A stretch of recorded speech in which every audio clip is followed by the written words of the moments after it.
All right, welcome everybody to the 2020 post-draft odds, and we figured we would do this and surprise you, so we kind of kept it a little bit, tight-lipped. But I hope you enjoyed the draft. It was different. But before we go any further, let me welcome my wonderful co-host once again, Salvatore Cuculo. Hello. What's up, Rich? Oh, welcome, Sal. Good to be here. You know what? Hi, Sal. How are you? Nice to see you. Nice to see you too, Sal. It was a long road. It was a long road. Frustrating road. Frustrating. I never thought it would happen, and here we are. Here we are. And I'm not happy about the whole thing, but at least we have baseball. At least we have baseball. And I got to tell you, when you first said 60 games, I We were was going miserable. crazy. And We you know didn't I know was what to miserable. do. I'm like, I almost didn't play. 114, 89. Yeah. But now thoughts about we did the Aren't draft. you glad you did it? I'm excited. Yeah. And I think other people might have thought the same thing. Like I think people, when the hiatus came, were like, fuck it. We did lose one person, Richie Stark, but I totally understand it, and stuff like that. But that's what the break will do to you. But Sal, before we get into the season, one thing I want to say is, what's up with these CBS post-draft evaluations? Have you noticed this? It's crazy. And now they're putting in phrases like what position was the toughest and the easiest. You mean the draft order position? The draft order position, which I mean, are they spying on our stuff? I think they're watching the YouTube videos. Yeah, it upsets me sometimes when they do it before we do it, but we wanted to keep this a secret.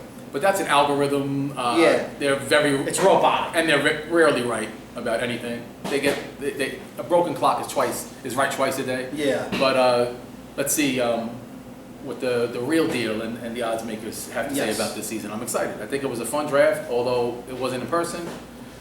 Thanks for everybody who showed up on the Zoom. It's recording, right? It's recording. It says recording there. I think it's recording. Let me see. I'm gonna get out of my seat to make sure. Okay.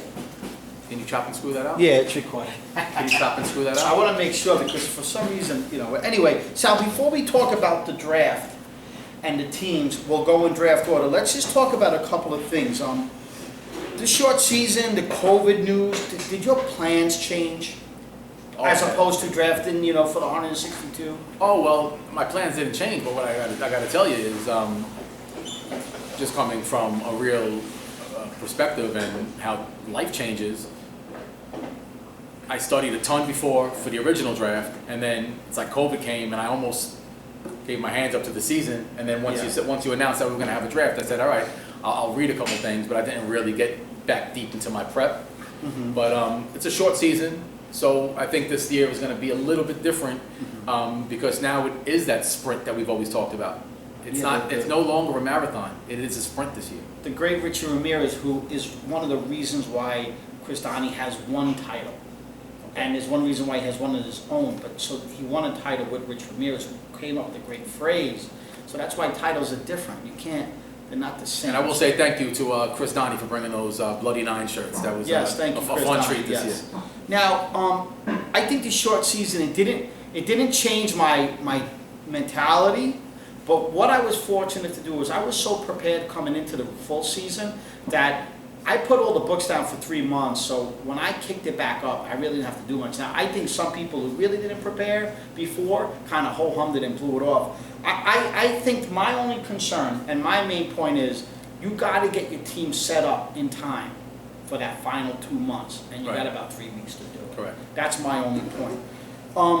I think the most important thing about the short season as far as news goes was how the Trout news affected the draft, Mike Trout. Amazing. He's number one every year. You know what I mean? It's changed things. What did it do? What did it do to the draft? Obviously, he slipped. So how big was that? I mean, if you had 1, 2, if you had 3, if you had number 3, because 1 and 2 could personally take Acuna and Yelich and not have to deal with. So if you have number 3, is it affecting you? That's probably a difficult position to be in, but I didn't see him dropping below 5. I've seen some people had him at 7, 9. I'm like, that's ridiculous to me.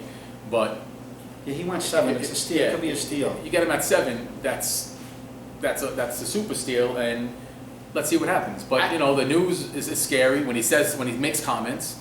But maybe he has his own fantasy baseball league that he's worried about, and he knew he was going to draft himself late. It's possible, but I had him as number 2. I was going to take Acuna number 1. So if I had a draft order, I wish I had number 1. Of course. Or give me 4 or less. I don't know. I'm glad I wasn't in that predicament. Yeah. To be honest with you. Another thing, Sal, I want to talk about quickly is to 2019, last year with this live ball and how the stats could be misleading. I mean, there's so many players that out of nowhere, you take guys like Villar hit 24 home runs. You take a guy like J.D. Davis who hit 22 and basically, 2/3 of his season. I could go down the list and name guys like Danny Santana. I mean, all these guys that these stats for this 1 year just doesn't show in their career resume. Does that throw you off? Did you have to recognize that at all? I think everything's relative. So it's live ball. It's live for everybody. You just pick who. I think you pick who's more consistent, and you try to go with your original game plan. I don't think it changes much in the big scheme of things. I think you have to recognize some of these years that people have. I have to downgrade someone like a Yuli Gurriel, who all of a sudden had this monster year, and it was like, 12 to 13 homers than normal, and like 20, 30 ribs than normal. And I think the live ball and recognizing that and downgrading these guys is one of the biggest things. Now, I also think that they were going to change the ball, but there's a chance that I don't think they are, because they ain't going to make money other than TV. And something tells me that you're going to still see this live ball. But again, I could be wrong, only because they need ratings. They need to make money. The trading, the 3 weeks to August 2nd, that's cool. You think it's fair? How do you like that? I like it. I would have been, you asked me before the season, and you asked a couple people, I would have been happy without trading, and I'm happy with a couple of weeks of trading. So to me, it doesn't make a difference. I'm glad we got the trading. I thought there would be more trading now since we had the draft, but I think you might see some stuff after these first 3 days of baseball. Okay. Because I know that I felt, maybe people look at it. Now, I was in discussions with a few teams, and Tommy Damico, the other guys, put something up there, Zach Wheeler and Patrick Corbin on the board, and I looked at it. But I think that everybody's just, I think that when play, I like the fact that we have this during the dead time, but I think when play begins, you might see more. Because people are going to panic, going to think this, they're going to think that, And getting back to that, Sal, nothing compares to a live draft. Nothing compares to a live draft. It was fun, and we all talk shit in the boards, but sometimes the boards, they mess up. You don't see everything, but nothing beats a live draft. Still fun, still glad.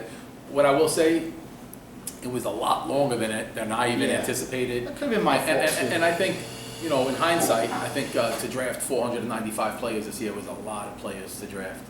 But I know why you did it, and it's the rules are the rules, so you have to stick by them, and I think it worked out well. Yeah, we had to make some modifications. With that being said, I got guys in the 28th round, 29th round, which means those are rounds that we wouldn't be doing live, that I thought I would be picking before 24, 25, or 26 in the live draft.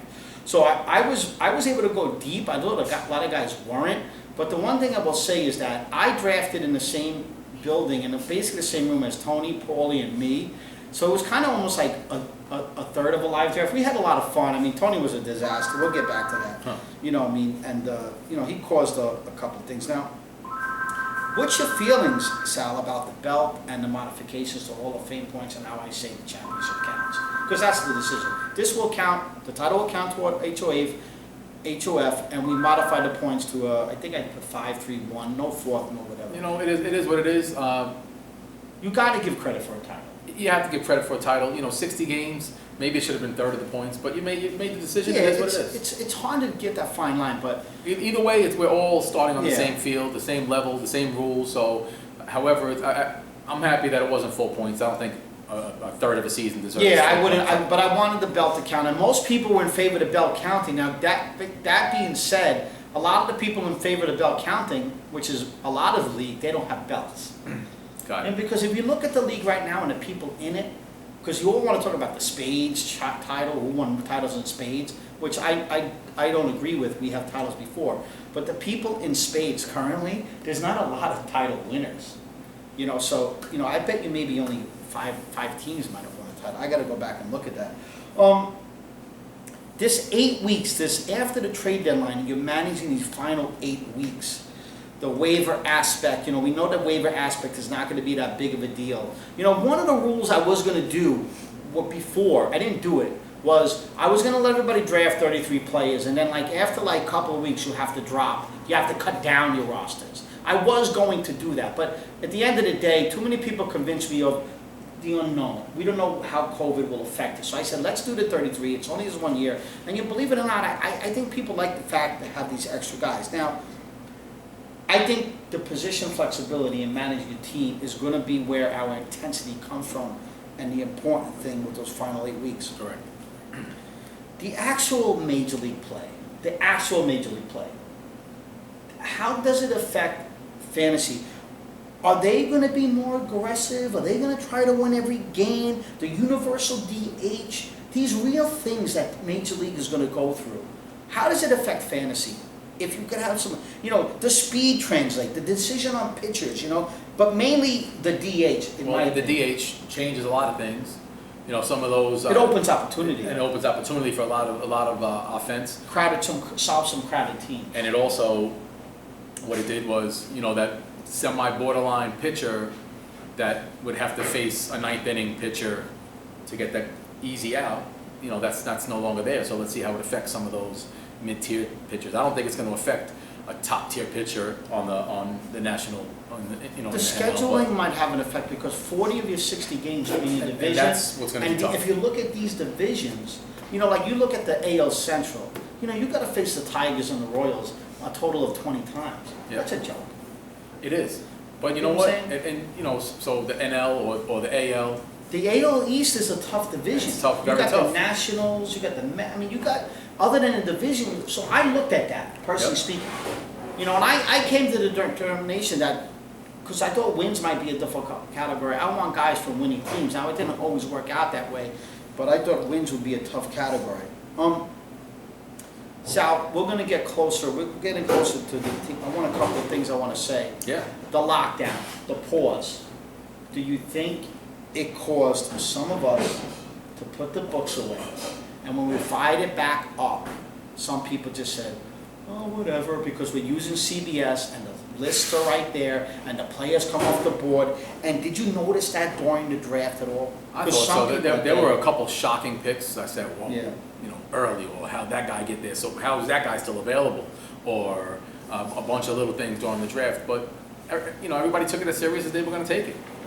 I think if you were prepared for the original draft, nothing much changed except for some of the coronavirus talk and the quarantine talk and who may or may not, or maybe you want to see, maybe you drafted people that may have tested positive and are in the clear now, or maybe you drafted people, or you stayed away from the person that just had the baby. I don't know. Maybe that's other aspects that I know Walter and I took into account. Positive tests did not affect me. The only person that affected me was Freddie Freeman, but I wasn't looking at Freddie Freeman to begin with. But he, I think, was the only one that, might have been. So anyway, Sal, let's get to talking about the teams. We're going to go in draft order, okay? And the first team we're going to talk about, believe it or not, is the Cream team who had the #1 pick, okay? Who was Darrell Williams. And started off on Love Darrell, but a typical debacle. What happened with that? Clock was taken. He was clocked in. He was talking shit on the boards. He said something. I know he was there. But the one thing that I'll give him credit for is that he did have his player in the queue. In the queue. So, and I don't know if anybody else called Darrell, but I was nice enough to call Darrell because Darrell, I don't think, would have realized it on himself that, Darrell, they put you in queue. Now you're automatically going to stay in queue. If you don't take your queue off and turn off autopilot, it's going to automatically pick your next 2 picks probably, and you don't want to be in that position. I've seen it done before, and it's not a fun position to be in, especially after you got one auto pick and then you're going to come and you get another one. So I'm glad it didn't really affect his whole draft, so I'm happy for that. But I was on the phone with him for multiple days, multiple times, even that day, and I told him all the things you told me. Good. But he said he was having computer issues, and he said thank God Acuna was in his queue because, who knows who he would have ended up taking. He would have took Yelich. It probably would have been Yelich. I forgot who CBS had I think ranked. CBS had Yelich ranked first. I called him after the clock ran out on him because I didn't want to bother him while the clock was running. You know what I mean? So, anyway, he took Acuna, and I thought Acuna was hands down the #1 guy. Yep. I thought he was the #1 guy in a 162-game season. Yep. And then he went Ronald Acuna, Steven Strasburg, Jonathan Villar, who I was telling everybody, Villar is going to go 3rd round. But again, you can't believe those 24 home runs. He's not in Baltimore. He's not in the live ball. Zach Greinke, Roberto Osuna. I wanted a Roberto Osuna bad. Liam Hendricks, Carlos Carrasco, Tommy Edman. Tommy Edman was one of my major targets. Darryl took a couple of guys from me, so I like his first 8 rounds. I mean, one thing I will say about Darryl is he comes with this Osuna-Hendricks combination. And some people feel the closers were more important in the short season. What do you say about that? I think that's a good point. I actually we'll get to my draft later, but it's definitely going to, because, you know, it affects a little bit of everything. You get strikeouts, you get whip ERA in a shorter season. Maybe that's going to help you in the over the whole 60 games. Now, he took, if you look at his team, if you look at his pitching, he's got Greinke, he's got Carrasco, he's got Osuna, he's got Hendricks, he's got Strasburg, he's got Wood, Alex Wood, he's got Ryan Yarbrough, he's got Miles Mikolas. He went for the winning team targeting. He had that mentality of what I like. What about Carrasco as an Indian pitcher and his schedule and his health? If a guy who has leukemia is willing to play, shouldn't everybody play? Well, that's his personal opinion. I'm not going to turn this into a healthy debate. Well, I don't think that, you know, sometimes it's not political. Sometimes he feels like fuck it, I want to play. He's going to do everything to keep himself. And that's the thing. I say if everybody does their job, keep themselves healthy, it shouldn't be an issue. But who am I to tell somebody with leukemia to play or not to play? He chose to play. Who am I going to tell somebody that's borderline diabetic or has diabetes to play or not to play? Who am I going to tell Mike Trout that had a baby or baby on the way, you know, to play or not to play? It's not. That's their personal decision, and they can make it. Now, if I'm on their team and they decide not to play, if I have them on my team and halfway in the season they decide to opt out, I'll be pissed. But I got to deal with it. Now, Darryl also took Garrett Hampson, and he was another target of mine. He was a target of mine before, but when Desmond decided to opt out, I thought there was an opportunity that would open up for him. Now, there's news lately that says, oh, you know, he's going to be, they're going to play Murphy more at first. I don't see it. I think the DH screams Daniel Murphy. And McMahon, who was another one of my targets, will move to first. I think Hampson's going to get a lot of playing time. So, but you add Tommy Edman, Garrett Hampson, Starlin Castro, etc. I could go down Darryl's list. The position flexibility, you know, it's always important, especially in a 15-team league. But is it more important now in 60 games? Well, it's only important if people start going down and injuries happen, or the extra injury. You know, if this is not a pulled hamstring. People can go out now with just being close to somebody that may have had the coronavirus, so and they have to quarantine. So that's an extra person or an extra injury that can happen, and that's an extra person that may come out of a spot that you may need it. You have 2 utility spots, but if you only have one third baseman and your third baseman has to actually go down, do you have another corner infield or another third baseman to slip right in? So yes, it definitely has a little more bearing on this year as opposed to many other years. Yeah, I like some of this flexibility Darryl has, mainly because he's got a couple of guys that I wanted. But I could be wrong. The real question. I'm not wrong on Edman. I might be wrong on Hampson. The real question here is, out of these 33 players that he drafted, how many will be on his final roster at the end of the 60-game season? I think more than you think, because I think time's running out. I mean, it's already July 20th. So you got 12 days to trade. What do you got? 13 days to trade. You know, and if he starts off well, like let's say he has 3 days, after 3 days he's in first. Yeah. You know how he gets when he's not doing when he's doing well. You know, we got Cespedes in the 17th round. We talked about DH opportunity. I like this. I love the Cespedes pick there. That was a. Yeah, he was there. That's the one thing about the online draft. Throughout the draft, there were guys like Real Muto, third round prospect, but he goes in the 5th. You know, Victor Robles. There were so many guys that were Oscar Mercado. There were so many guys that were sitting there, and they went later. Yep. And I don't know if that's a live draft or I don't know what it was, but every time I said, let me click the button, and I didn't, you know, the guy would get taken. I mean, but the thing with Darryl is, he's got speed. He's got Acuna. He's got Jonathan Villar. He's got Edman. He's got him. He's got speed. He's got power. Okay? He's got Calhoun. Jock Peterson, you know, the DH helps Peterson out more, gets him more at bats. He's got Cespedes. He's got Acuna. But his power numbers, I think Cespedes is the key. And average here, this is the thing I think the weakness with Darryl is, I think he's got a bad batting average. Super below average. Will Myers, Jock Peterson, Jonas Cespedes, Hamilton. I could go down more and more and more. So if I could see an Achilles heel in his offense, which it looks like a pretty good offense, is batting average. He made some mistakes. Like he made a move. I don't want to say the guy's name. He dropped someone, but he should have dropped Aquino. Aristides Aquino's a waste. Drop this guy. He might have dropped him too. I don't even know. But if you look at his staff, Zach Greinke, Carlos Carrasco, Rob Osuna, Liam Hendricks, Steven Strasburg, Alex Wood, Ryan Yarbrough, Miles Mikolas, this is a staff to be reckoned with. My concern with Darryl is basically after round 19, his draft he collapsed. I remember while we were drafting, he had a bad like last 12, 13 picks. Well, it's tough, and you're in front of a computer, and you get lazy, or you just start to make quick picks, or your mind just loses it. It's more. I think it's more of a mental thing to be in front of that computer with a long draft. What time did it finish? A little over 11. Yeah, it was long. It was like still 5 hours. Does Strasburg repeat? I mean, I always have this theory about the championship team. They always have issues. Well, they get the leg, but he did have an extra couple of months to I know, but to he's rest. that guy. Remember back in the day when Always got hurt? Yeah, the coaches would visit the mound. He'd Yeah. be like touching his neck, and He'd they be would mad. walk him off. Yeah.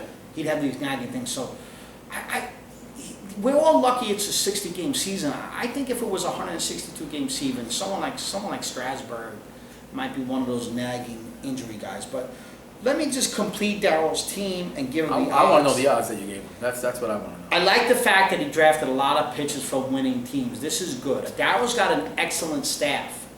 His offense isn't that far off. This could be a surprise team. This could be a surprise team if he stays healthy, because he does not have the depth. And if Darryl doesn't maneuver much, don't be surprised. He doesn't have the greatest odds. It's 100 to 1. 100 to 1. But don't be surprised here, because in the end, there's some talent here. He needs someone like Garrett Hanson to perform. 100 to 1. So is that based on his draft, or do you consider his It's based on in-season operation everything. and what he's There's a gonna couple bring of to the guys I don't like. I don't like Will Smith. He was an overrated catcher. I'm not a Jock Peterson fan, but he does improve with the DH. I need Garrett Hampson to prove himself. And then there's some aides that does Drupal Cabrera and Stalin Castro. You know what I mean? So, his offense is the one that has to come through. And he doesn't have the depth on his bench. He's got guys like Billy Hamilton, Matt Kemp, Luis Garcia, Adam Duvall, Ronald Guzman. His offense needs work. So super work. But the starting lineup it's capable. But 100 to 1, he's middle of the pack. Let's see what he could do about it. It's not as bad as you think. He's got good pitching. All right, Sal, let's talk about a team that's no name. They were number 2 in the draft. And you remember when we really got on them for remember we showed up to the other draft and we gave them a little tease, and then I told them how boring their team is and how boring they usually act in the season. They are boring. They're bland. They're bland. They're fun. When you break chops and you text a little bit, but they have a bland style. But you know what? Everybody can't be the same person, and the league would suck. So a little blandness adds to the spice in the league. But during the chat room on the bottom right, they were like, "Richie, is this boring? Is this exciting?" And you know what's funny is they had the number 2 pick, and they you know what? Their top 5 or 6 picks. I'm gonna repeat them to you: Christian Yelich, Brian Harper, Xander Bogaerts, Vlad Guerrero, Eloy Jimenez, Luis Robert. I even go number 7, Taylor Rogers. That is exciting. It's fun. That is, not for nothing. When I would be excited as hell too. You know what? You all know how much of a fan I am of Eloy, and Walter and I tagged Lewis Robert this year, so I'm glad somebody else took him, because now we got to see if he could perform in this year, which I don't see a way that he doesn't perform. So Lewis Robert, I love him. Well, the thing with Luis Robert is he's got it. He's 60-game rookie and stuff like that. So we'll see. So I'm usually, Walter and I usually, or even we tend to reach for that big guy, big season, young kid right away. And I think he has an opportunity to be it, but I'm glad they actually reached for it, so that's good. He went later than I thought, 6 rounds. It was another guy. I was like, "Ah, should I do it? Should I do it? Should I do it?" Because he's 5'2". There was some underlying numbers in his minor leaguers that in my opinion, I think he would struggle. So don't be surprised if he struggles. Now that's my own interpretation of minor league numbers. I'm not, I'm not an expert. But then 8 through 33. I mean, It went downhill. I don't know if boring is even enough of a bad word to describe it. Ken Giles. I mean, how many games are the Blue Jays going to win in that division? There's no way Ken Giles will be anywhere close to my team. Max Fried, talk about overrated. I don't know why. I like Max Fried. He can pitch. He doesn't strike anybody out. They ranked higher than Soroka and Fulton Nate. No, that's just. But that's my point. And you know what I mean? He's like a 6-inning guy, and he had one good year. Yep. Edwin Encarnacion, Kenta Maeda, Andrew Haney, Colton Wong, Giovanni Urshela. Giovanni Urshela, who never did anything in his life until last year. This excites you? Horrible. You trust Urshela? Joe Musgrove and Mitch Keller back-to-back Pirates? Listen, Leo, Jared, don't get offended. He's just giving you it from the gut, and you have to take some of the criticism.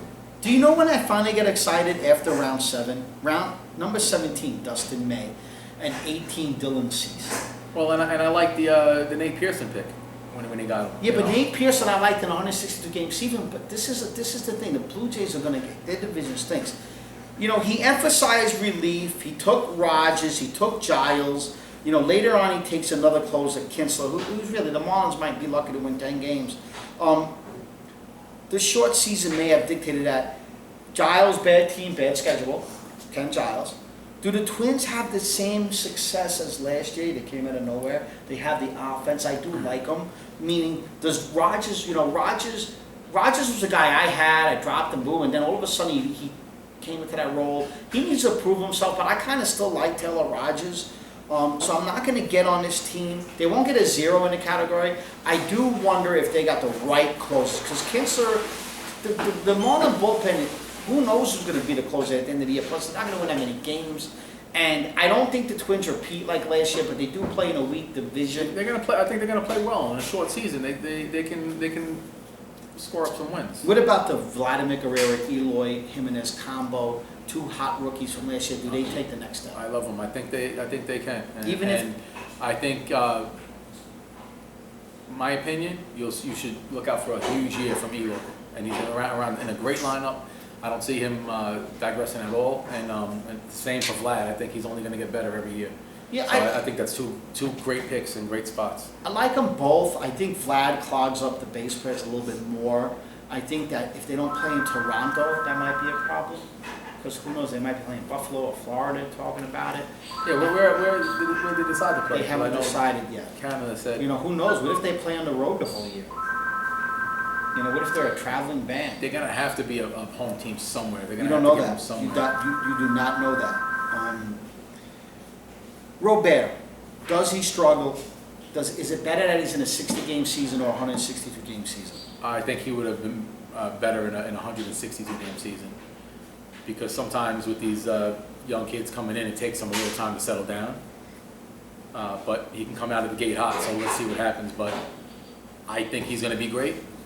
Whether he needed 40 or 50 games to get comfortable. I mean, Eloy, typical example, started off real weak last year, got hurt. He got hurt. I saw him crashing the wall that day. Came back, and then had a really good finish to the season. So I think that's generally how most big hitters start their season off. So let's see. What about Yelich? He's got the knee, he's got the back. Some people don't like the knee surgery happen. Every year he misses 2-3 weeks. I mean, he's had some great years in a row. Now again, could you fault him for taking him 2 there? But a lot of it. See, if this was on a 162-game season, I'd be more worried about him. So, but is he due to have an off year, an injury, one of those nagging things? And this is, and you know what? Do you worry about it? I mean, you can't. He's your number 2 pick. You got to take him, I guess. Yeah, you got to take him. I mean, it was him. There's a couple other people you could take, but Yelich is a clear 2. Some people had him 1. Some people had him 3. You can't fault him there. As the famous, I'm glad to have him back this season, Tommy Polina says, you don't win or lose a draft in the first round. You don't. And Bryce Harper, Bryce Harper was another guy, the second round to me was a struggle because I had Mondesi in my mind. And I wanted power, but you could talk to a couple of you I talked about, Bryce Harper, I love him this year. I do, I love him. You don't like him? I'm not you know what, Yeah. I love him. it's something about, I guess, maybe being a Met fan and knowing how he is with teammates, and he just is a dick, and I'm not a big, he should be a 300 hitter, and he's not. So all of this stuff combined, but that being said, he's gonna launch some home runs, but I'm not a huge Harper fan, so. Yeah. I was off on him last year, and he, whatever. I think after round 8, the wheels fall off on the A team has no name. There's some popular picks like Encarnacion and Maeda and Cease. So we couldn't Perhaps Newcomb we couldn't see the papers flying and around. Barreto. No, we couldn't. So we couldn't. Who do you think was making most of the decisions when Jared and Leo, and were they both together, or were they one, because we The couldn't draft see? ended late. Does Leo look like the type of guy that goes to bed early? That's what I want to know. I gotta ask. We'd have to find this out. There's some things that, I like Maeda on the team. Don't overrate him though, okay? But I think he's got a good team, good bullpen, good division. And Encarnacion, the low average, how he's getting old. But everybody's so high in the White Sox. Let's not forget how young pump the brakes on the White Sox, everybody. They're a young team. You know what I mean? Yeah, but young teams can win. Dustin May, everybody loves him, and the opportunity with Price gives him, Price leaving gives Dustin May more opportunity there. Dylan Cease was someone I targeted in the full season. I love Sean Newcomb, to be honest with you. I think that, he's the type of guy that could just really strike people out. He gets into the rotation with some of these, especially the Hamels injury. Velasquez, you're a big fan? I'm not a Velasquez fan. Franklin Barreto, here's another guy. Barreto's had an opportunity. Lately he's been in the news, but again, he's still been a platoon. So, Max Fried, I'm worried about him. Colton Wong, Colton Wong, I can't stand Colton Wong. Giovanni Urshela, Joe Musgrove, Mitch Keller. How many wins you gonna get with 2 Pirates? Plus, what about these numbers, the ERA and ratio with Musgrove and Keller? I never saw a most overrated pitcher than Musgrove. Pearson in the AL East, they'd already said they might not rush him. His schedule's horrible, but they gotta pitch him. The one thing about not having AAA that affects the rookies is these rookies can't go a year without throwing innings. Unless they're gonna have secret inter-squad games where they throw 100 innings in inter-squad. You can't stop the development, especially with the top guys. So Pearson will play. Spencer Howard would play. It's just who are they playing against? Sure, 1 through 6 looks great and exciting and sexy, but the rest of this team is unappealing. And you need a super rounded team. As it gets, and the pitching will be their downfall. The pitching will be their downfall. Austin Hayes will never be in my lineup. No, I liked Austin Hayes. I didn't like him. Nico Goodrum, I like his flexibility, but he doesn't bring anything to the table. There's but he can nothing to play the table. So he's like if people have to get hurt to make him on your team acceptable. You got Wong and Goodrum in the same infield along with Urshela, and Urshela's going to prove himself in that deep team. The minute Urshela slacks, you don't end the horse right there. That's what I mean. And you got to show me again, Urshela. You can't tell me all of a sudden after 5 years of baseball you figured it out. No, I don't think so. That live ball, this is a perfect live ball example. Gio Urshela. This is what I mean. This is a bad team, 250 to 1. They don't have a shot. It's a little more exciting because of the 5-6 picks, but after those 5-6 picks, you should have done a lot better. I don't like this team at all. All right, so let's go to team number 3, Team Arch with John Torchio. Torch had the 3 pick, which was probably the first one that had to deal with the Trout stuff. And I remember discussing this with him. He was like, I don't want the 3 pick. Then we took the draft order, and he got the 3 pick. He takes Mookie Betts, but before the conversation, sure, Torch, if you're not going to take a hitter, then go with Garrett Cole because, I think you still got to take Trout in my opinion. But I love Mookie Betts. I like them better than Bellinger. So, Betts to me would have went 4th. If I had the 4th pick, I would have been between Betts and Cole in a live full draft. But anyway. I love Betts coming into this year. I do too. I actually love him. He goes Mookie Betts, Jose Altuve for the rebound. I like Altuve a little bit. The 60-game season helps the Astros. Clayton Kershaw, Judge is healthy. Brad Hand, who might be one of the first guys you got to watch with the closer situation. Yu Darvish, who was sitting there. That's the 6th round, Yu Darvish. Josh Bell and Archie Bradley. So I like his opening. I think he covered a lot of bases. He got some hitters. He got a closer. He got pitching. He goes with Betts because of the Trout dilemma. We both said we like Betts. Would you have taken Betts over Bellinger? I would have took Bellinger, but you can't argue with I would have took Betts. what Betts has everything to deal with. I like Bellinger. He's going to ton of home runs, but I would have definitely took Bellinger. But I love Betts, so I can't argue with either one of them. I love Betts' speed. He's going to smack a lot of shit. Do you take Trout at 3 with the situation? See, it's scary, and there's no right or wrong there. I think there's still 3, 4, 5. See, the problem is for me is when Trout falls below 5. He should have been taken anywhere from 1 to 5. I'm not taking him 1. I'm probably not taking him 2 this year. I could have took him 3, 4, 5 if I had those picks. And I'll take that little risk and gamble. Yeah, I think you could have gambled there. Or you could just think about taking Cole, because if you're giving up Trout, you're giving up the hitter, and no one would blame you for taking Cole because you took the pitcher. You know, that's what my thought pattern was. That's what I told him. Take Cole, I said. Because if you take Cole, then you're taking Cole, you're taking a pitcher. Because if you're going to take a hitter, then you can't tell me you're going to get a better hitter than Trout if he plays. But you want to do safely, so I take Betts over Bellinger. Betts is fine, and Betts is still better than Cole, so it doesn't matter. What about Aaron Judge and his nagging injuries? I mean, he's back, he's healthy, I can't believe he fell so far, though. He did fall far. Well, number 4, I mean, I don't know, they moved him up late. I mean, back when he wasn't going to start the season, and they dropped him down. I mean, but you know, that Yankee lineup, he can smack a ton of home runs this year, and it's a short season, so I really like his upside. Brad Hand had a little bit of a rough patch last year. What happened? I'm getting some wood on me. Well, you're from the table. That's all right. What are you gonna do? Brad Hand, a little bit of a rough patch with the Indians. Now, in a short season, do the closers have a shorter leash? Because every game is much more important. Because, you know, he had like a rough couple of months toward the end of the year, Brad Hand. I don't think they have a short. I think the leash is the same. You have to go with your guy. Now, if you have a deep bullpen, maybe you could play it differently sometimes. But I don't think the shorter season is gonna affect it. The shorter season may even help them. Darvish. You know, we've seen him have these like doozies of the season. And that's why I'm the bad guy to ask. But you did draft him and trade him, and then draft him next year and trade him again. Yeah. Even though you had bad feelings with him. And you know what? This year I said, I don't care if he came to me in the 20th round, I wasn't going close to him. I loved Darvish this year. I really kind of didn't mind having him. I mean, what I like about Torch is he paired him with Kershaw. So, I'll be honest with you, Torch's first 8 rounds were real intelligent. I mean, there's some skill level there. You know, regardless of, you know, if I like the players or not.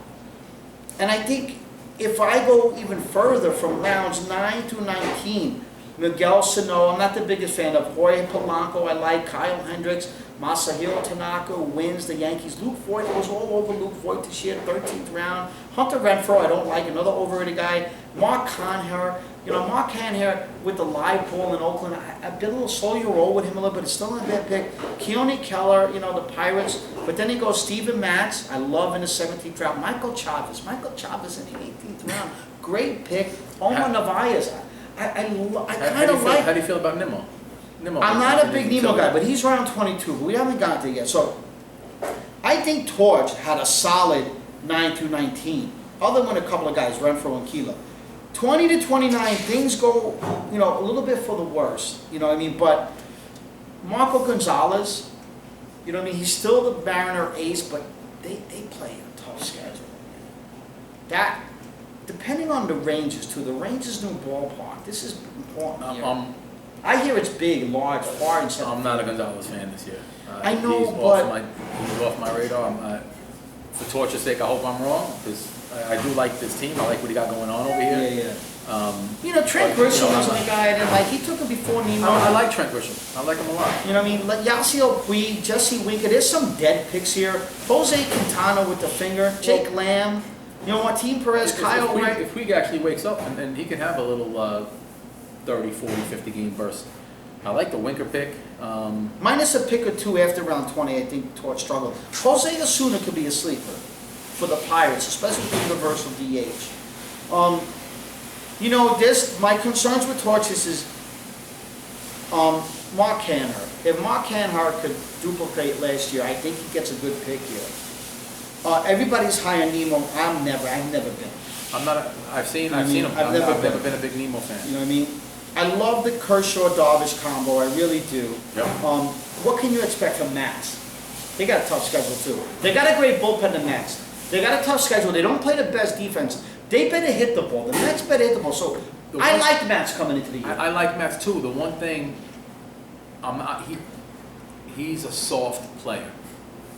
He's a soft player. The minute, and this is going to be in this division, and all the East Coast teams that we're going to play, I think he's going to struggle, and I'm a huge Met fan. Everybody that knows me knows that. But any Met fan knows that, for less of a better term, he's a pussy. The minute he goes up against this Yankee lineup, and in the third inning, he got first two on, or somebody makes an error and there's no outs, he's going to explode, and he'll explode every time.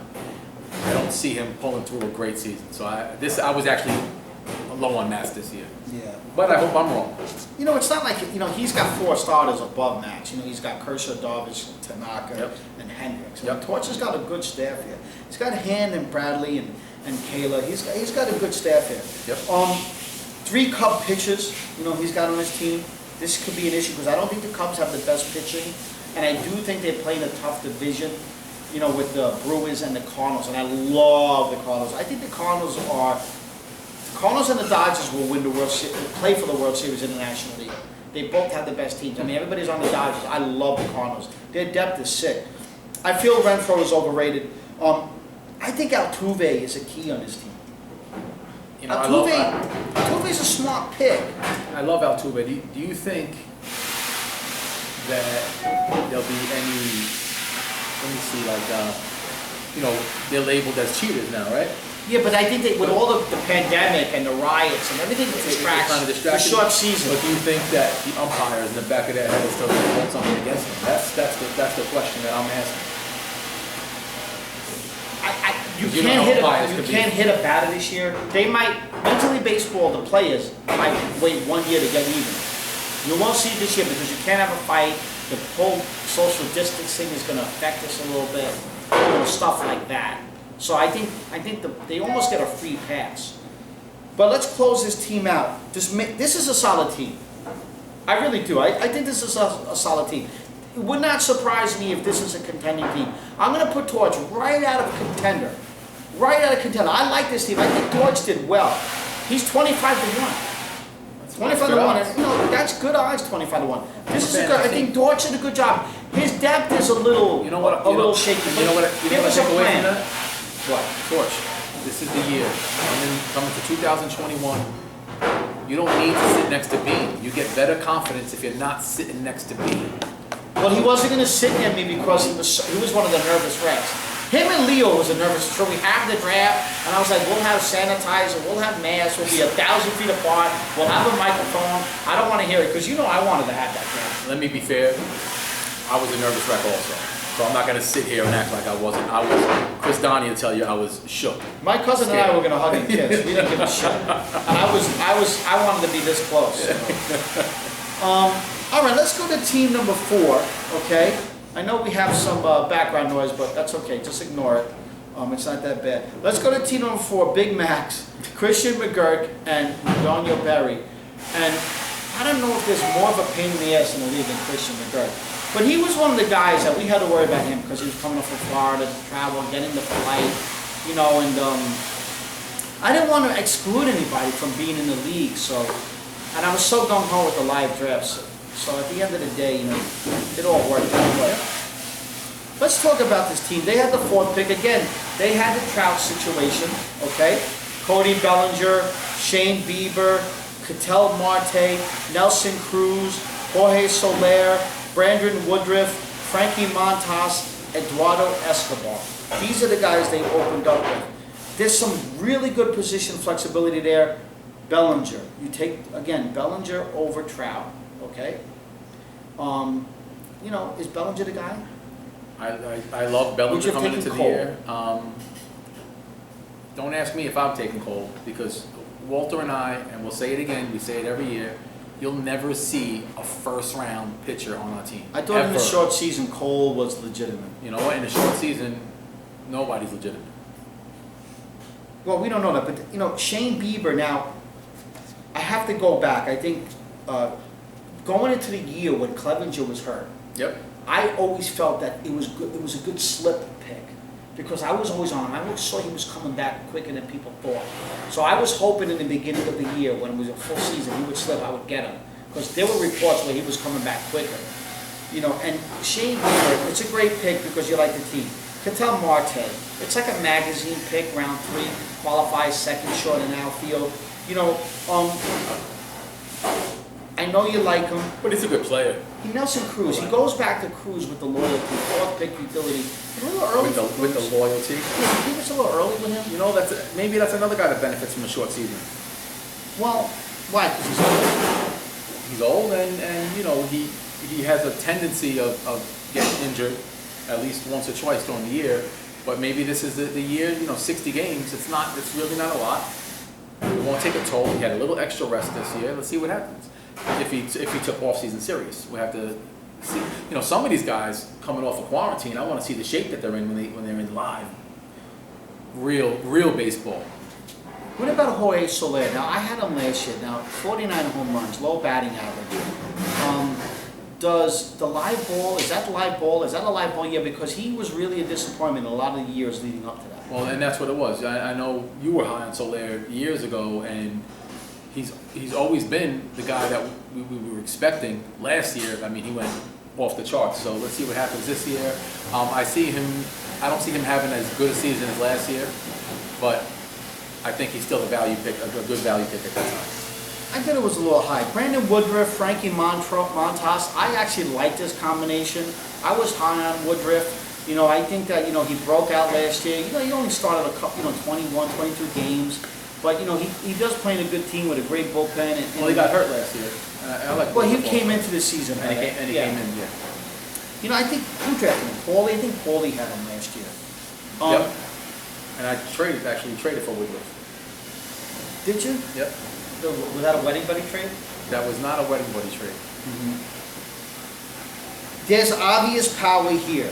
Bellinger, Cruz, Soler, Eduardo Escobar, believe it or not, second and third qualified position in the 8th round. If I go deeper in this draft, Kyle Schwarber, Hunter Dozier. Hunter Dozier I wanted, Wilson Ramos, Renato Nunez. So in the 9th to 16th round, he went Sean Manaea, Robbie Wary, Kyle Schwarber, Hunter Dozier, Brian Reynolds. Brian Reynolds might be the guy I was most disappointed in not getting. Okay? I think he's a beast, honestly, all joking aside. John Gray, Wilson Ramos, Jared Dyson. This is a team that doesn't have speed. Is Dyson enough to carry him? I mean, he's 35 years old. Well, you know, in a short season, sometimes everybody's stats are right there, so maybe he's going to try to fill in for the speed, but I think he has a very well-balanced offense. I really like what he did with his offense over here. You know, he has the power, he has the batting average, he's going to score a ton of runs. Who, Dyson? No, I'm talking his team in overall. So I like that. I think Dyson is an extra person, you know, that he's going to fill in. He's fine. He's not going to score. I don't think he's going to steal a ton of bases. This is only his only speed guy. So this is a weak speed team with a weak speed guy who barely makes it over the Mendoza line. So if Dyson doesn't perform and steal, yeah, but you know what? He'll have guys like Bellinger that are going to smack home runs, steal a couple bases. He has guys like Nelson Cruz that's going to destroy the ball as long as he's healthy.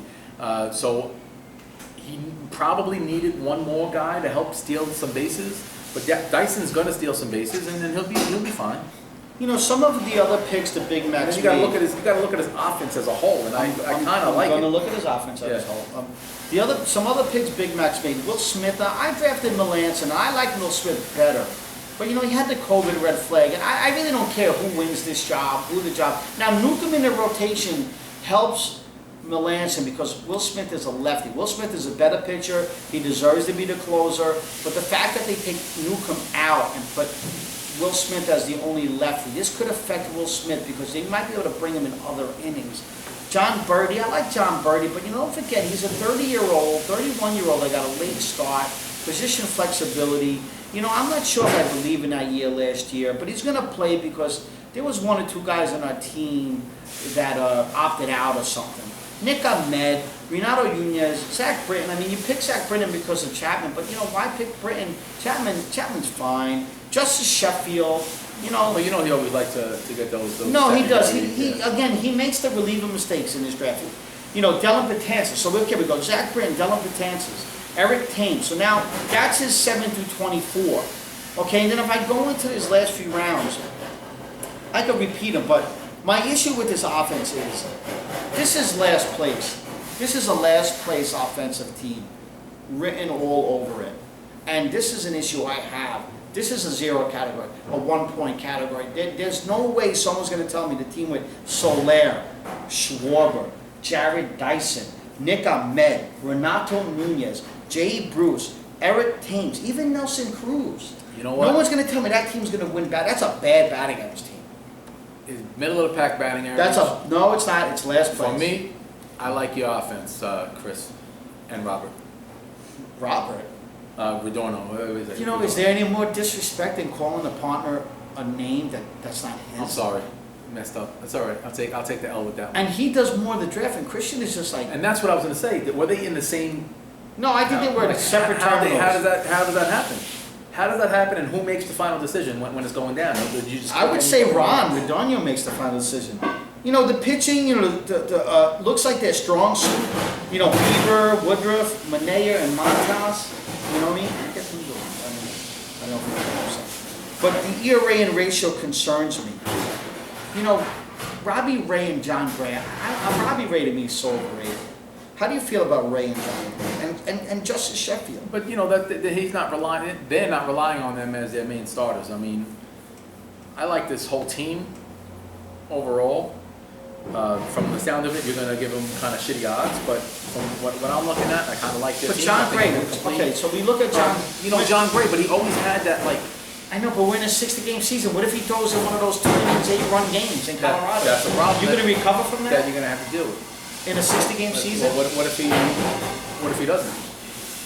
You know what I mean? And then, got to show me, but what about saves? I mean, there's a question mark here with saves. I mean, if you look at his team, Will Smith, Zach Britton, Ryan Helsley, this could be a 0-save team. Not a 0-save, but it's a 1-point team. It could be, but look, we have to evaluate them against the other team and see what happens. I'll finish on this team. When I first looked at the team, when I first glanced over it, okay, before I decided to do a deep evaluation, okay, I liked it. But after I looked longer and longer and longer, I mean, this team is not a good team. I mean, they're 3 weak categories, not 1, but 3 weak categories. Batting average, stolen bases. So I want to hear the odds. If there are, there's no starters on their bench. Once again, just these relievers. Well, he has a ton of offensive guys on his bench. They don't go deep in draft.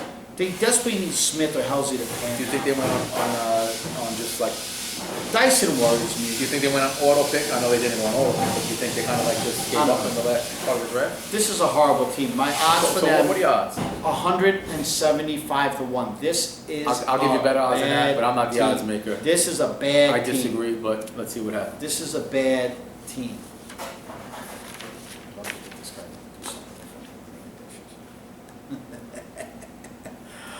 How's it stop?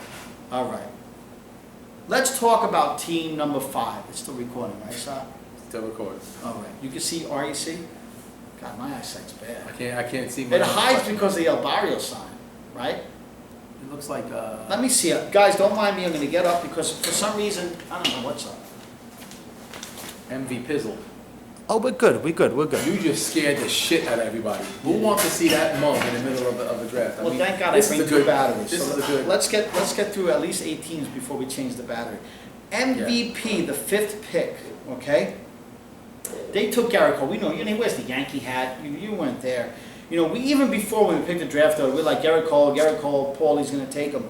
He went Garrett Cole, Jack Flaherty, Javier Baez, Yoan Mercado, Jose Barrios, Eddie Rosario, Paul Goldschmidt, Victor Robles. Robles was one of those guys, again, sitting around. We're talking about Robles. He a got fourth, Robles. fifth round I pick. love Robles. Yep. You know what I mean? And it was that speed. You know, how valuable is speed? He's good. I love Robles. Every time I kept saying, pick the guy, and I would have fucking compounded him with Mondesi. But Cole Flaherty, round 1, round 2. Can you take 2 pitches in the first 2 rounds and let all those hitters go? That's a good question. And then Barrios in the 5th. That's a good question, and that's, I mean, we'll see when we get to my draft, but that's kind of why right away I said we have to change what we're doing with the draft, and we have to reevaluate and start taking best available player. I don't think you could give up all that hitting. I would never go that much pitching that early, but he did. So what do you, I mean, but that's our strategy. Let's see if it works for him this year. But you know, he also, not only did he benefit from the Victor Robles, Oscar Mercado dropped like Oscar a Mercado, maniac. that was guy. That was the name I was most upset that I 13th didn't round, get that yeah, late. because he should have went like in the 9th Yeah, round. that was the guy most upset, and we had him on our list. We just said, oh, we'll get him one more, and then boom. As good as those picks were, because they fell in his lap, the rest of this draft is like, I mean, when you do go Cole Flaherty, you lose out of so much hitting. I won't question Cole because I think Cole in the short season is dominant. Okay, Joe Odell in the 9th. Joe Odell in the 9th round. I like Odell this year. 17th. I had Odell. I 9th. loved Odell this year. That's a little too high for him. We weren't going to reach for him. I do like Eddie Rosario. You love the Mercado. You know, the Ahmed Rosario. I'm not a big fan of him. Let's see what happens with him this year. Hopefully he steals some bases for the Mets and then help Paulie out in the same time. I loved Mercado coming into the pick. I love Mercado too, but you can't get everybody. Kyle Tucker in the 11th round. I thought Kyle Tucker was one of the most overrated players this year. You know, Kyle Tucker's good, and he's on Why is he good? He's on a great offensive team. But you know, And he- there's and he no hit- and he guarantees hits with the this guy. ball. Josh Reddick, Alvarez has got the bang the bang. He's He good at hits DH. the ball. I know, but if you got you got a DH Alvarez. Where's Tucker playing? He'll get some playing time. He'll move around. They have a DH now, that, you know, so He was he'll overrated. have- He was overrated. Let's see what happens. He was overrated. There's no closers on this team either. Did I he mean, just Matt did Barnes he punt? is back. Did he punt closing? I don't know. I think he punted everything. Does Matt Barnes? Matt Barnes might get the job. And by the way, we have just coined the phrase of the post-draft interview. I think he punted everything. I mean, Paulie can't even field a full pitching staff. I'm going to tell you his pitching staff.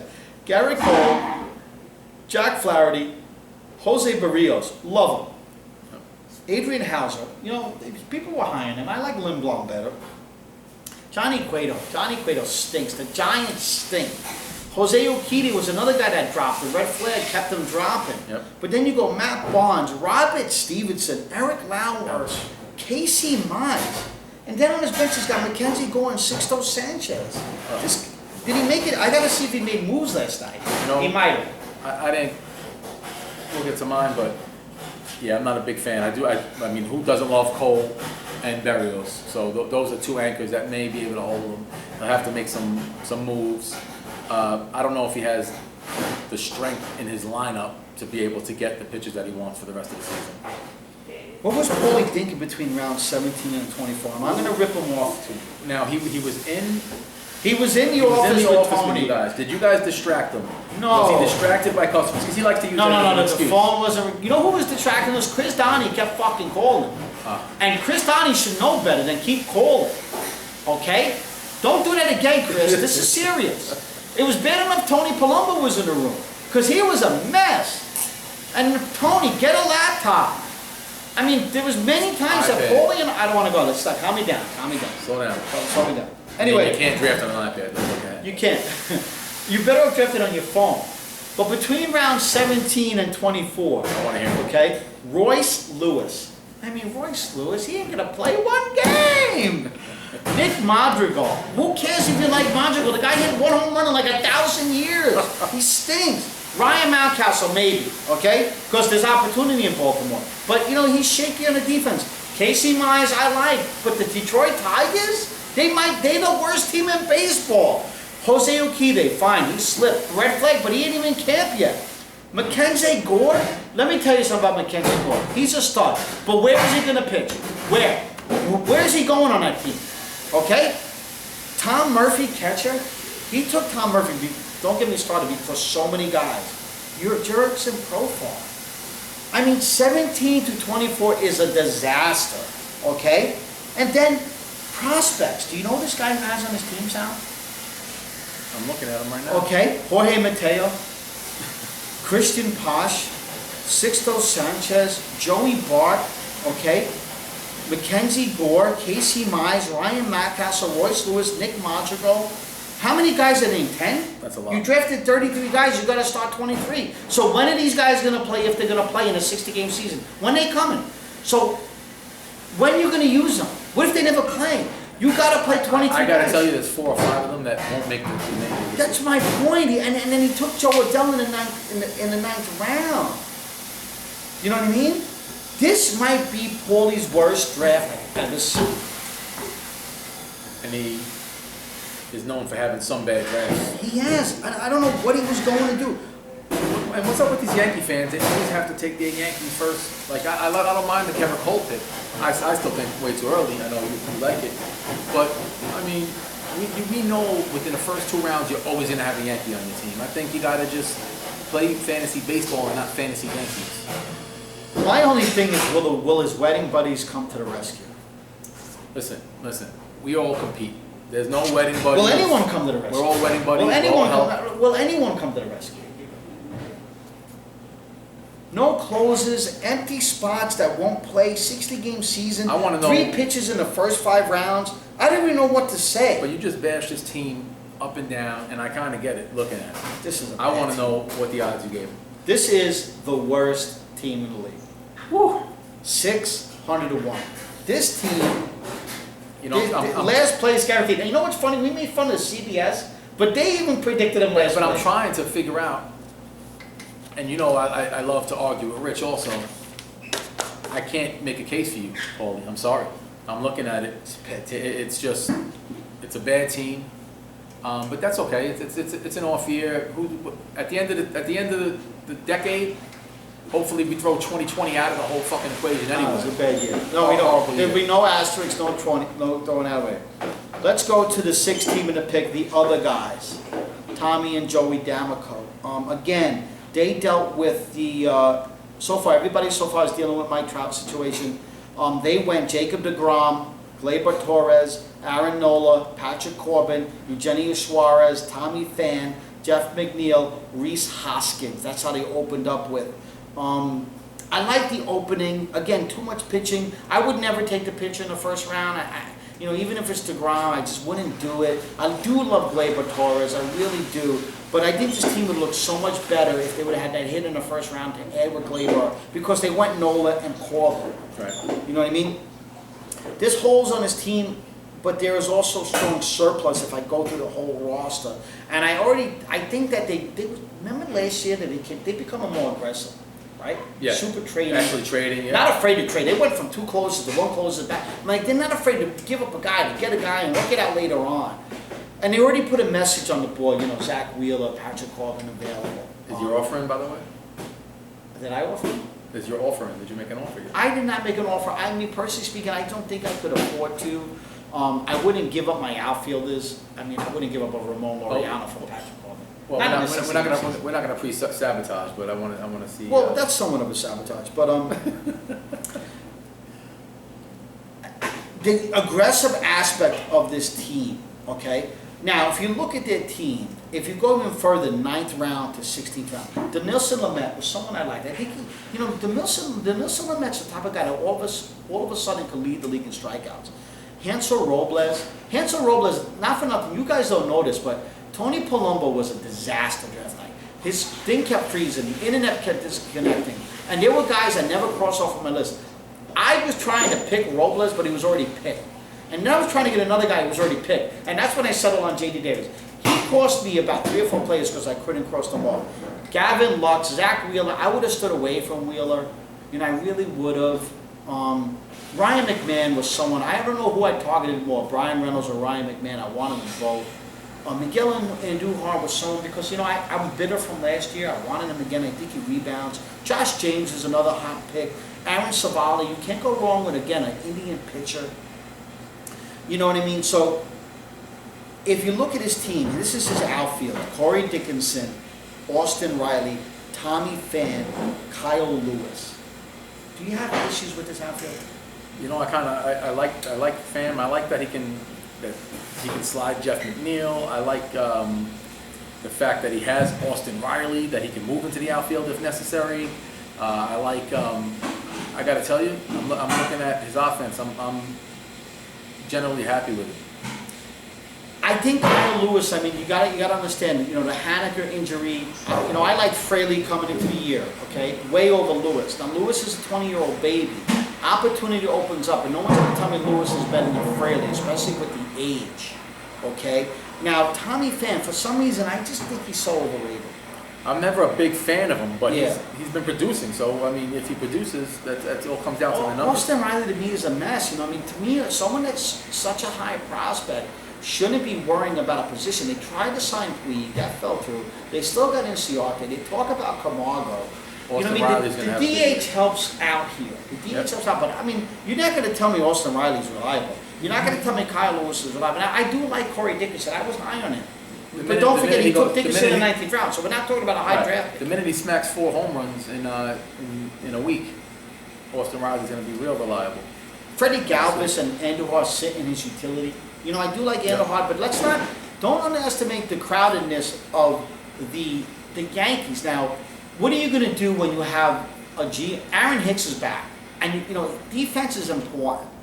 So when Hicks plays, Judge plays, Gardner plays, it wouldn't surprise me if the Yankees play 60 games, Stan, if he plays every game, DH is 55 of them. Like that many. Okay, so where's Andujar playing? Now Stanton can get hurt DHing, by the way. Yes, he could. And I'm not a big fan of Ruscello, too. Yep. So I actually think there's opportunity for Andujar, but no one's going to, and Andujar's bat is important, but what if he's only 4 games a week? I think the Yankees have so much depth that they're going to rest these guys. Don't forget the mentality of resting players, even though in a 60-game season, that's not. But they can also rotate a lot of players. They have some flexibility. They have too much flexibility. And sometimes somebody's going to get hurt. If you look at his infield, Rhys Hoskins, Ryan McMahon, Gleyber Torres, Eugenio Suarez, Gavin Lux, Jeff McNeil. I don't have I can't argue the infield. I love that. I'm not a Hoskins guy with the batting average. Okay? I love Hoskins. I think that we go into the strength of this team, okay, the pitching. Jacob deGrom, Aaron Nola, okay, Patrick Corbin. Those could be three beasts. Those are legitimately 3 anchors that should be on 3 separate teams. I'm gonna have to call. My Demico. My offer's in already, but we'll talk about that. Oh, he's offering. You made an offer. Denilson Lamet, Zach Wheeler. I guess Zach Wheeler is in camp when his wife gives birth. Who knows? Especially what if the Phillies start out 5-10. Aaron Seville, Josh James, Jordan Yamamoto. Okay, so it's not a bad staff here. Hansel Robles. He's probably going to lead the league in strikeouts. Blake Treinen, Chris Bassett. I like Bassett, by the way. Yep. So there's some good things here with this team pitching-wise. This guy's killing me. He's doing his job out there. I know, he's doing everything. We're recording, it's like there's so much of other stuff going on. Me, I'm a pain in the ass, but if you hear the noise, please, it's all about the special effects. Like they're pumping in the noise for these baseball games, we're pumping in noise. Can he give away one of these studs to improve this team? Just some of the weaknesses here. I think he should. He should. And he probably will. He probably will. And he's made an attempt. He's already put him on the board, who's up for trade. So let's see what happens. He needs another closer. Okay? He needs to improve this outfield. I'm not sold on Riley, Pham, and Kyle Lewis. I have mixed feelings about this team. Sometimes I love him, sometimes I hate him. He needs some guys to come through. I mean, Dickerson and Duran Pham need to come through because I'm not going to complain about his infield. I'm not going to complain about his starting staff. He needs to pair up Robles with another closer fast. Okay. He needs some speed. He doesn't have a lot of speed. Okay, fine. You could say Pham. I don't know what Lewis is going to do. Okay. I'm going to put this team right outside of contender. They're better than odds than Torch. Torch is 25-1. This is 20-1. I like these odds. There's some clever, savvy picks on this team. You know, I wanted McMahon, I wanted Lamet, I wanted Josh James, I wanted Anderson, Dickerson, and Bassett. But he needs to correct these. I think at first he needs to get another closer. He needs speed, but speed is more difficult. Get another closer as soon as possible. Because then your only hole, I think, will be speed if this outfield performs. 20-1, he's close to a contender. He's close to a contender. He also is more aggressive, so I think they're going to become aggressive with this. Are we still recording here? Let me see. Thanks. It looks like we're recording. How low's the battery? Let me double check the battery. Excuse me, guys. You know, you got to understand. Chop and screw it later. Okay, we got to change the battery. Let's change the battery because it's on empty. Okay? I hope that all got completed, by the way. Okay.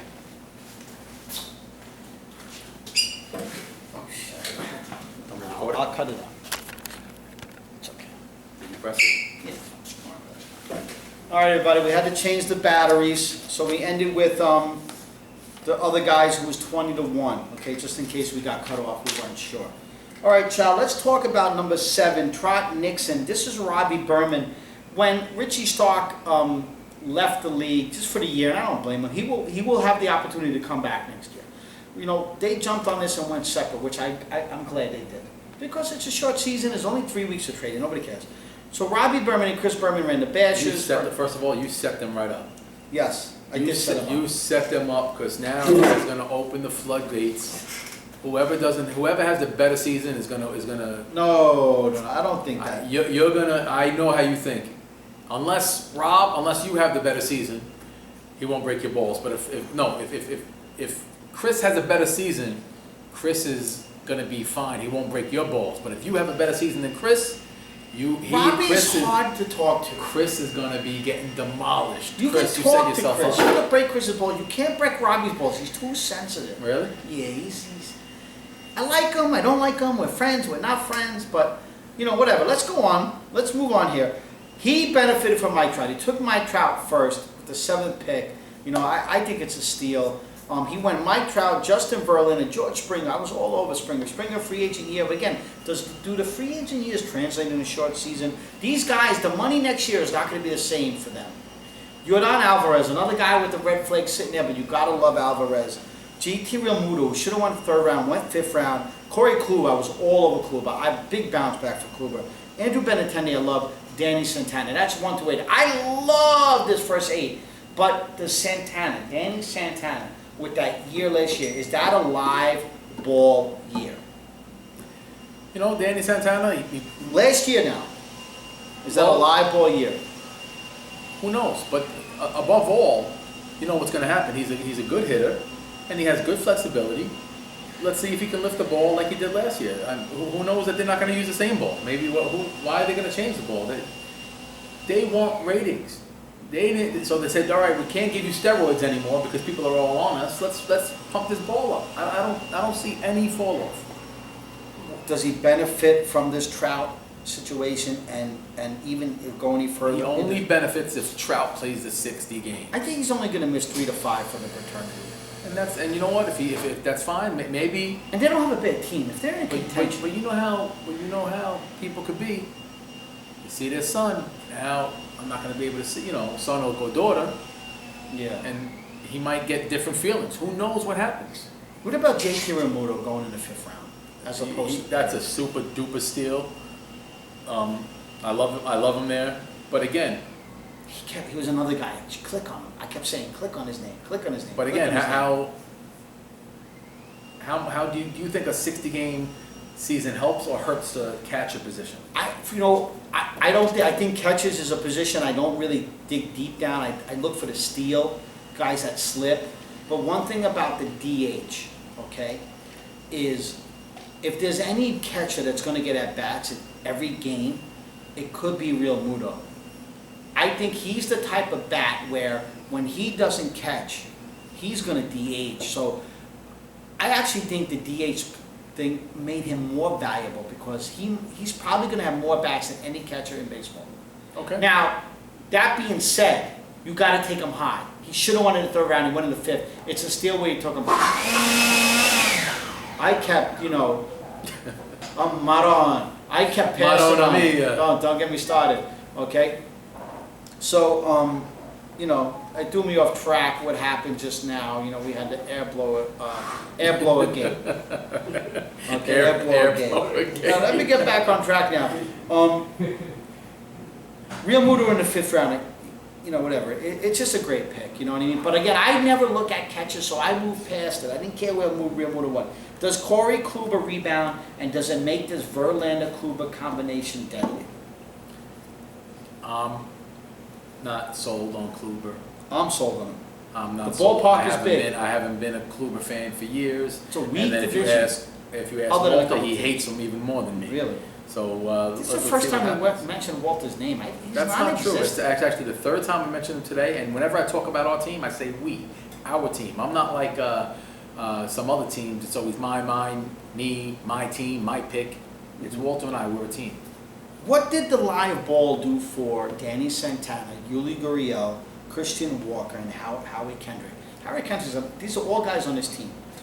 Can you rely on these numbers? Again, I keep saying it. Can you rely on these numbers? They're so far off from their normal.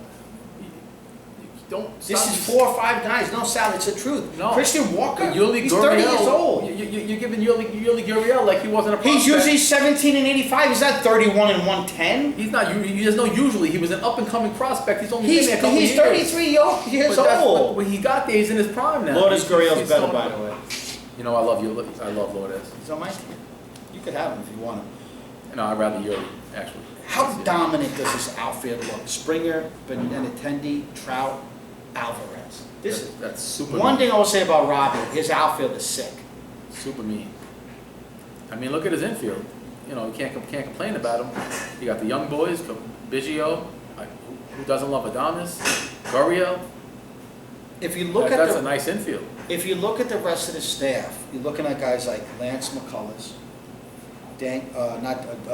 Dakota Hudson, Nathan Eovaldi, Adam Wainwright, Jake Arrieta.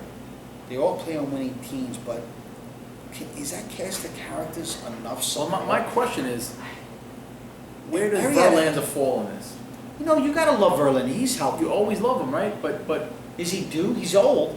and that's the thing. Like, If he doesn't pitch well, this team is done. Yeah, well, I'll compare it to the Lincecum years. Lincecum was dominant, and then. But Lincecum didn't cheat like the Astros cheat. Well, that's fair too. So let's see what happens. McCullers, everybody loves him. He's coming back from Tommy John. Same with Eovaldi. But they've had some brutal years. Like this Arrieta, McCullers, Eovaldi. Do you think it's too many question marks on his Too many pitching question staff? marks on his pitching staff. And if you go to his closers, I actually liked Kimbrel. He kind of slipped. He should have went before this. Yep. Don't forget, last year, remember, he was almost like he pulled a Brett Favre, came in late, 3 months into the season, never really got off to a good start. He had a knee issue. So he's normal. Then we have the break, the pandemic. I love him. But does he have enough closers? Well, that's the point. The point being is you've got Scott Oberg, okay? Does Oberg take the job from Wade Davis? Well, we'll see. Well, about when that. will he take the job? Yeah, if. So you're looking at He one may closer. not. What here. about Miller? Can Miller take the job? I don't know. Now See, that, the Cardinals, the depth is the downfall. But now the that Hicks is out? Cardinals are not a fantasy baseball friendly team. They're a great team. They're a good team. They have a great shot at winning the World Series. They're not They're talking Carlos Martinez, Alex Reyes, Giovanni Gallegos, Andrew Miller, John Gant, Ryan Helsley. So who are they talking? They have a good team. They're not going to be fantasy friendly, minus a position or two. If I don't have Tommy Edman, okay, I don't know if I went any other corner. Is Carlson? I mean, that's how I look at that. You look at some of his other pitchers on the bench. Taijuan Walker, Kyle Gibson. Could they be a surprise? Kyle Gibson's not bad. Taijuan Walker, Seattle, And he's always been on the outskirts, but let's see. I'm surprised Paulie didn't end up with him this year. Yeah. You know, and if I could go down his last few picks, Domingo Santana, Zach Davies, Taiwan Walker, Brendan Rodgers, Michael Givens, Danny Duffy, Kyle Gibson, Brad Miller, J.P. Crawford. This is a pretty bad draft. I worry about the speed on his team. There doesn't look like much speed here, you know. I worry about the names on the staff. There are times when I stare at this roster, I begin to believe, but I just don't trust those seasons in 2019. So what are the Not odds much that you're giving depth. Not much depth. them? What are the odds that you're giving them? This is a pretty bad team, and of both Bermans, he did the worst, 150 to 1. I really don't like this team. He's got too many things he needs to happen, and they're not all going to happen. Great outfield. He's got Real Muto, but that infield, Miguel Cabrera, Christian Walker, Willie Adames, it worries me. Let's go to team number 8, Sal. Ultimate Price. Ultimate Price was the pre-draft favorite. So they opened up with a couple of guys I wanted to open up with. My only dilemma was Alberto Mondesi. Francisco Lindor, Rafael Devers. You can't argue with that. I was looking to go Lindor Devers or Lindor Mondesi. Starling Marte, I thought that books had him ranked a little too high. Charlie Morton, Anthony Rizzo. I'm not a sexy Rizzo fan. He worries me. Austin Meadows. I loved him last year. I don't love him this year. Josh Donaldson, Madison Bumgarner. Madison Bumgarner, he picked a little early. He took Zach Gallen 9th. Believe it or not, I would have took Gallen before Bumgarner.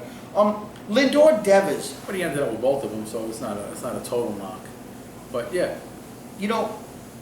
What do you like about the Lindor Devers opening? And we talk about these guys that went pitching like, Paulie won Cole Flaherty. Now you go Lindor Devers. Is this the way to go? Hitter. And I love the opening, by the way, personally speaking. You got to love Devers, of course. Lindor was a very nice pick there. Lindor's a great pick. But again, it's a first-round pick. I don't think there were any losers in the first round. There was some question, like Trout, there might have been a winner. Something, I think if Trout plays a full season, then yes, Nixon, right? But you took Freeman in the second round. You weren't thinking Devers? I was, 1-2. I wasn't thinking Devers in the second round. Really? No, when you took Freeman. No, well, are we talking about my team? Or his team? I'm just saying because I love Devers' pick. We talk about I both love teams. Devers, but no, we had power lined up, and I love Freeman in that position. But we're not talking about my team. We're talking about his team. I'm glad he got Devers. That's a 1-2 punch. That's great. So you can't complain with it. Anthony Rizzo with this nagging back and his head. He seemed like he wasn't in mentally. Does he worry you? He's worried me for a couple seasons already. It seems like, he came into the league hot, heavy, and he really hasn't gotten better like most studs at his age should have, to me. He's basic. 90-30-90, 90-20-90. He crowds the plate. He gets hit too much. What about Meadows? He's got the COVID. He's basically back. But the Rays kind of platoon a little bit. A lot of people don't realize this. I don't know how many steals he had last year, 16 or whatever. He had like 13 in the first month and a half, and then he stole like 3 the rest of the year. So don't get surprised about his steals. He's not that good. The live ball worries me with Meadows. Do you think the live ball is going to be a huge factor this year? I do if it's not live. Okay. Okay?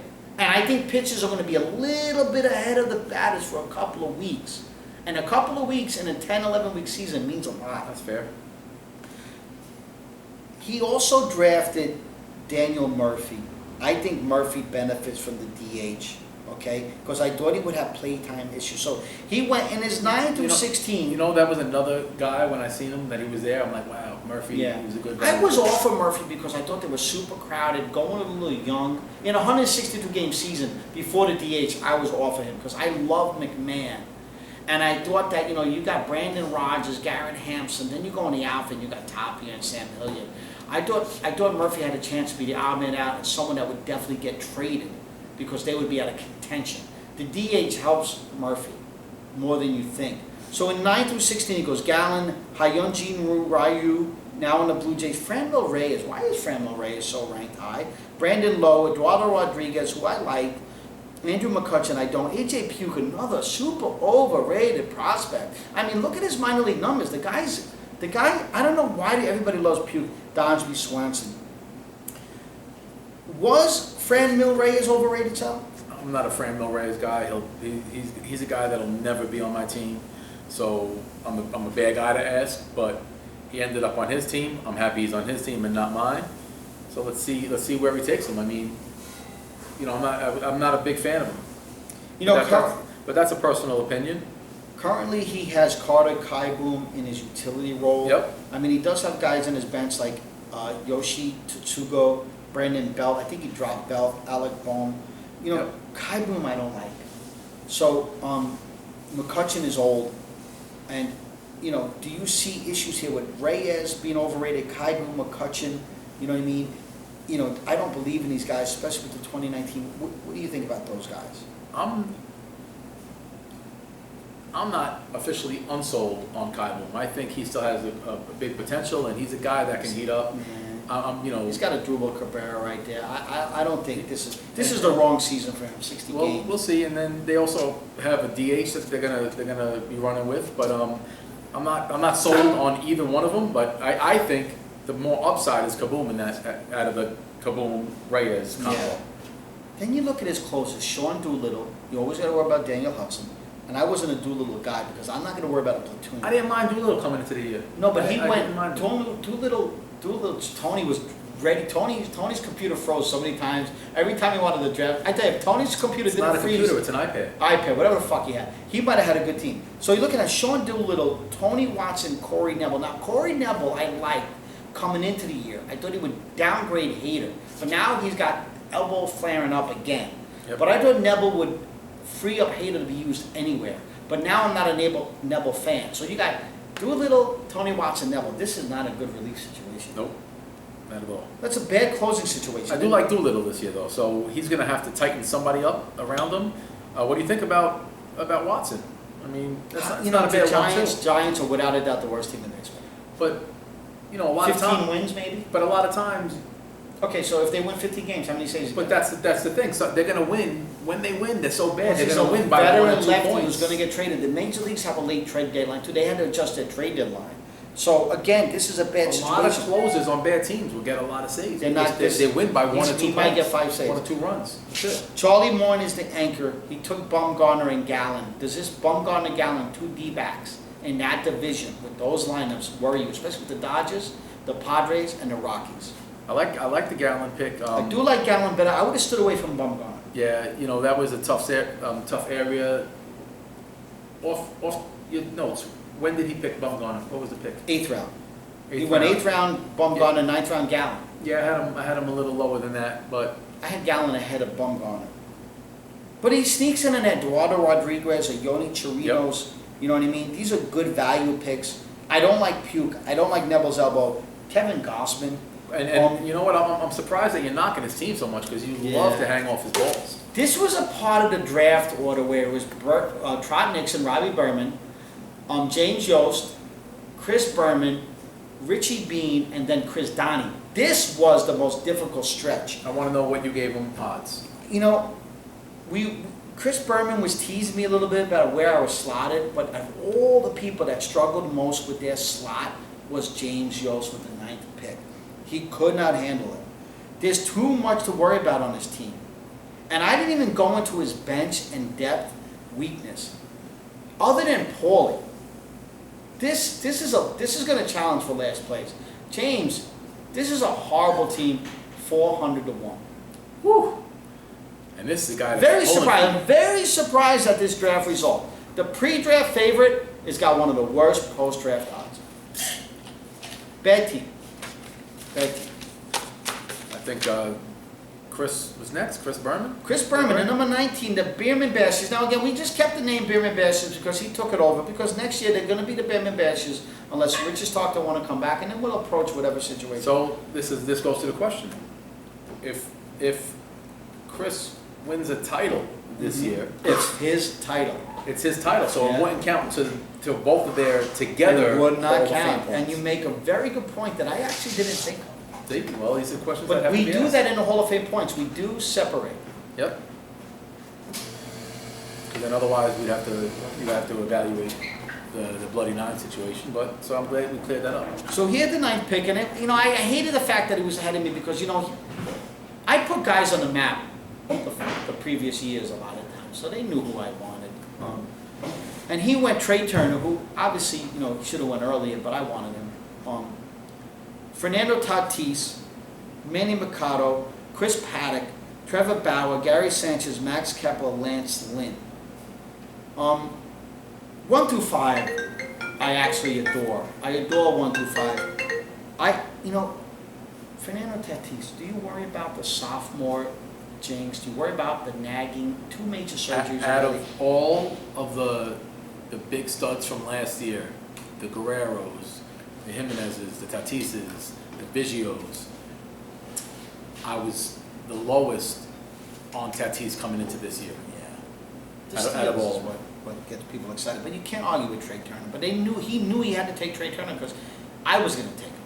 And that's who I wanted. I wanted Turner or Lindor. You can't argue with Turner where he got him. Gary Sanchez in the 6th round. I mean, again, is it worth taking these catches that high when they're 2-3 category guys and they're like they're graveyard for batting average? I see, and that's the thing. I would. And even Max Kepler, took Kepler the 7th round. In the batting average. And that's the problem. I think you can't. Especially this early, and especially with batting average. Yeah. You'll never see a guy that bats less than 230 on my team on purpose. Like Yeah. if he's having a bad year and it's maybe he was hurt and he just happens to suck this year and it's a fluke. Yeah, but I'll never draft a guy that already has a history of have a horrible batting average. But that's us. But he likes him and he has a big upside with power, so he can smack some home runs this year in the short season. Let's see what happens. But he's another guy, Gary Sanchez as your catcher. If he gets into a slump, it affects him in his head, and he doesn't have the mental stability. So that might, a bad 10-game stretch for Gary Sanchez could turn into a 60-game horrific season. Manny Machado in the 3rd round, a little early. A little early. Yeah. Why is that? Well, because I don't coming into the season, I think you could have got in. He could have waited around and still got Machado on the swing back. Yeah. I think that if you really wanted him, then you have to get him there. But there's nobody in the league that would have said, I really wanted Machado in that spot. Yeah, and he's another guy too where he's almost like a 3-tooler now. Yeah, and he's he changed. he don't steal. His position flexibility might bump him up, but his batting averages aren't that great. And last year might have looked like an off year, but if you look deep, it's not that far off from his numbers. And he played in Baltimore. Yep. I worry about that. If you look at 9 through 16, Edwin Diaz, he's got to worry a little bit, right? Well, I actually think he rebounds, but I think he rebounds too, but that's a scary pick. scary that's, pick. Closers were going. Michael Conforto, Alexei Colomé. Now, Alexei Colomé, he took right. Tony was going crazy. Tony wanted Colomé. Tony thought I heard him say Colomé's name as a whisper, but I was like, and all of a sudden I said, you're not getting him. He's like, you heard me say it. I said, no, I'm going to take him. I need a closer. But right before I took him, I said, but I'm not going to get him because Chris is going to take him, and Chris took him. So he goes Alex Colomé, ends up with Diaz Colomé, Chris Davis, Dylan Bundy. I'll tell you, I was really high on Bundy. I like the scenery. Ian Happ, Matt Carpenter, Dallas Keuchel. 9 through 16, there's some inconsistencies here. Do you think the DH helps Matt Carpenter? It can give him a break. I think Matt Carpenter is in the, again, another guy with not a great batting average, and I think he's on the decline. So I was trying to lean away from Matt Carpenter this year, so I probably wouldn't have ended on my team no matter how high I got him, unless it was the last couple rounds. But maybe the DH can help him out. But I think if it wasn't for the DH, he would be struggle to be playing. Yeah. I mean, you can't have a guy like Tommy Edmonds sitting on the bench. Yep. And Paul Goldschmidt at first base, and Paul Jejong and Colton Wong, Mm-hmm. And Dylan Carlson, all these guys in the outfield, Lane Thomas, Harrison Bader. So I thought the DH helped Matt Carpenter, but at the end of the day, Matt Carpenter's on a decline. Now, do you think, aside from batting average, because he's going to have a horrific batting average? Yeah, he's got one of the worst batting average teams. How do you think about his stolen base category? Do you give him some good stolen bases? He looks like he has a bunch of power. Well, because he has Trey Turner and Tatis, he should be very competitive in that category, health barring. But if he loses one of those guys, he won't be. My concerns is that this Diaz-Colomé combo, I like Colomé. He loves the White Sox. Again, slow your roll on the White Sox. It's a young team. Yep. It's a short season. It's a young team, short season. It's not a young team and a long season. And I got to tell you, I'm not sold on Keuchel either. He's not, to me. Yeah, Keuchel's a bad pick. I didn't even get to that pitching depth yet. I mean, you know, he took a couple of guys. Right now in his outfit, he's got Conforto, Kepler, Tyler O'Neill, and Nomar Mazara.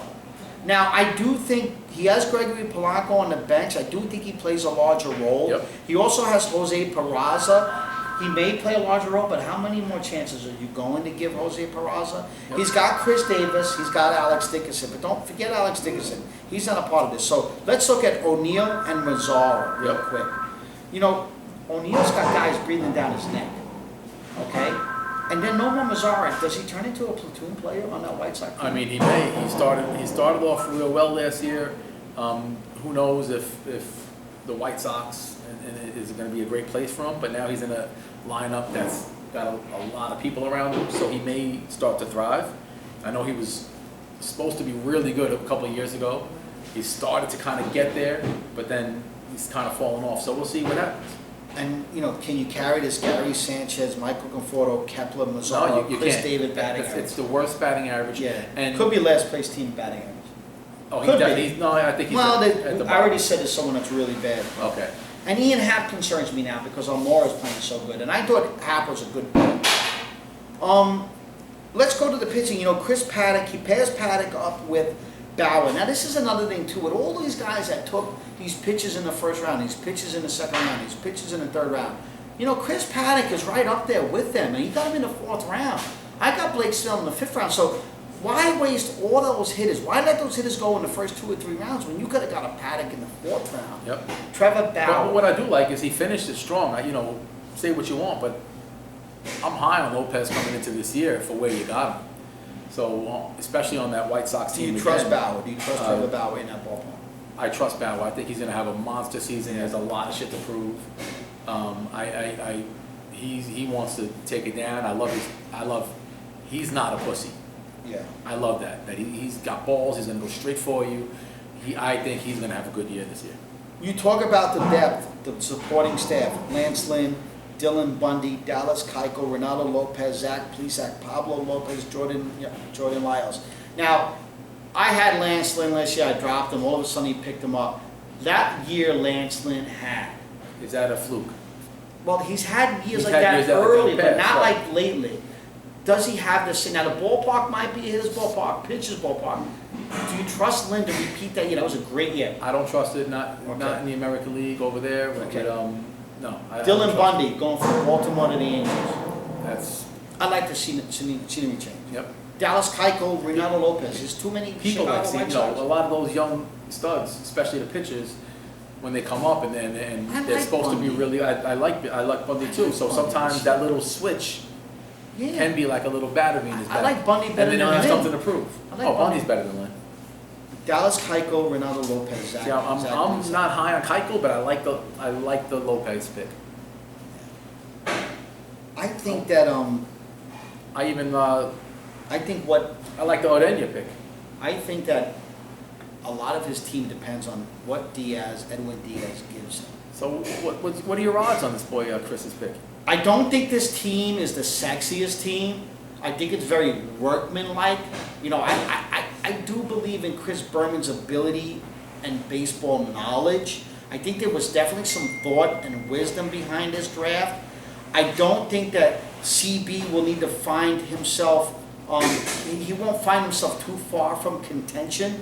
I think that his team kind of comes around, Happ and O'Neill, Bundy and Lynn will determine, and that's not a lot of guys. I actually love this team, minus the batting average.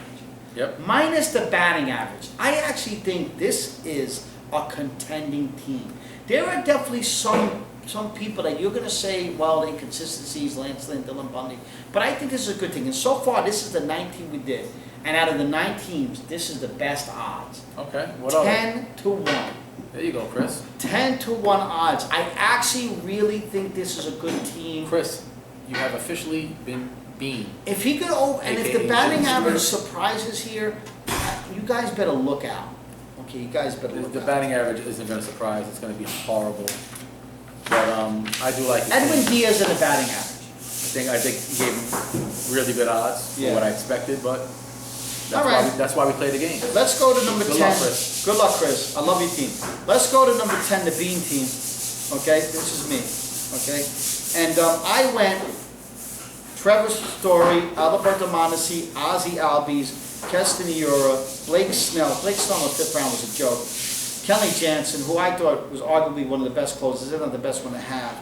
Ramon Laureano, James Paxton. I actually adore my first 8 picks. I wanted Turner, I wanted Lindor. I knew I wasn't going to get either one because of where I was and who was in front of me. I took Story because I like him. He was a fallback. Other fallbacks were Juan Soto and Jose Ramirez. You know, Sal, you know, do you have any questions about my team? You know, I do actually. Coming into the draft, I could have took a spreadsheet with all the players, and I would have locked Laureano and Mondesi on your team. I would have said, book it here. They're definitely, both of them are going to end up on his team. He loves those guys. He loves to stick with them. Oh, they're good. They are good, but one slight little ankle sprain to Mondesi, and you're in the weeds. No, I'm not. Taking Ohtani where you took him, do you think that was a little too early?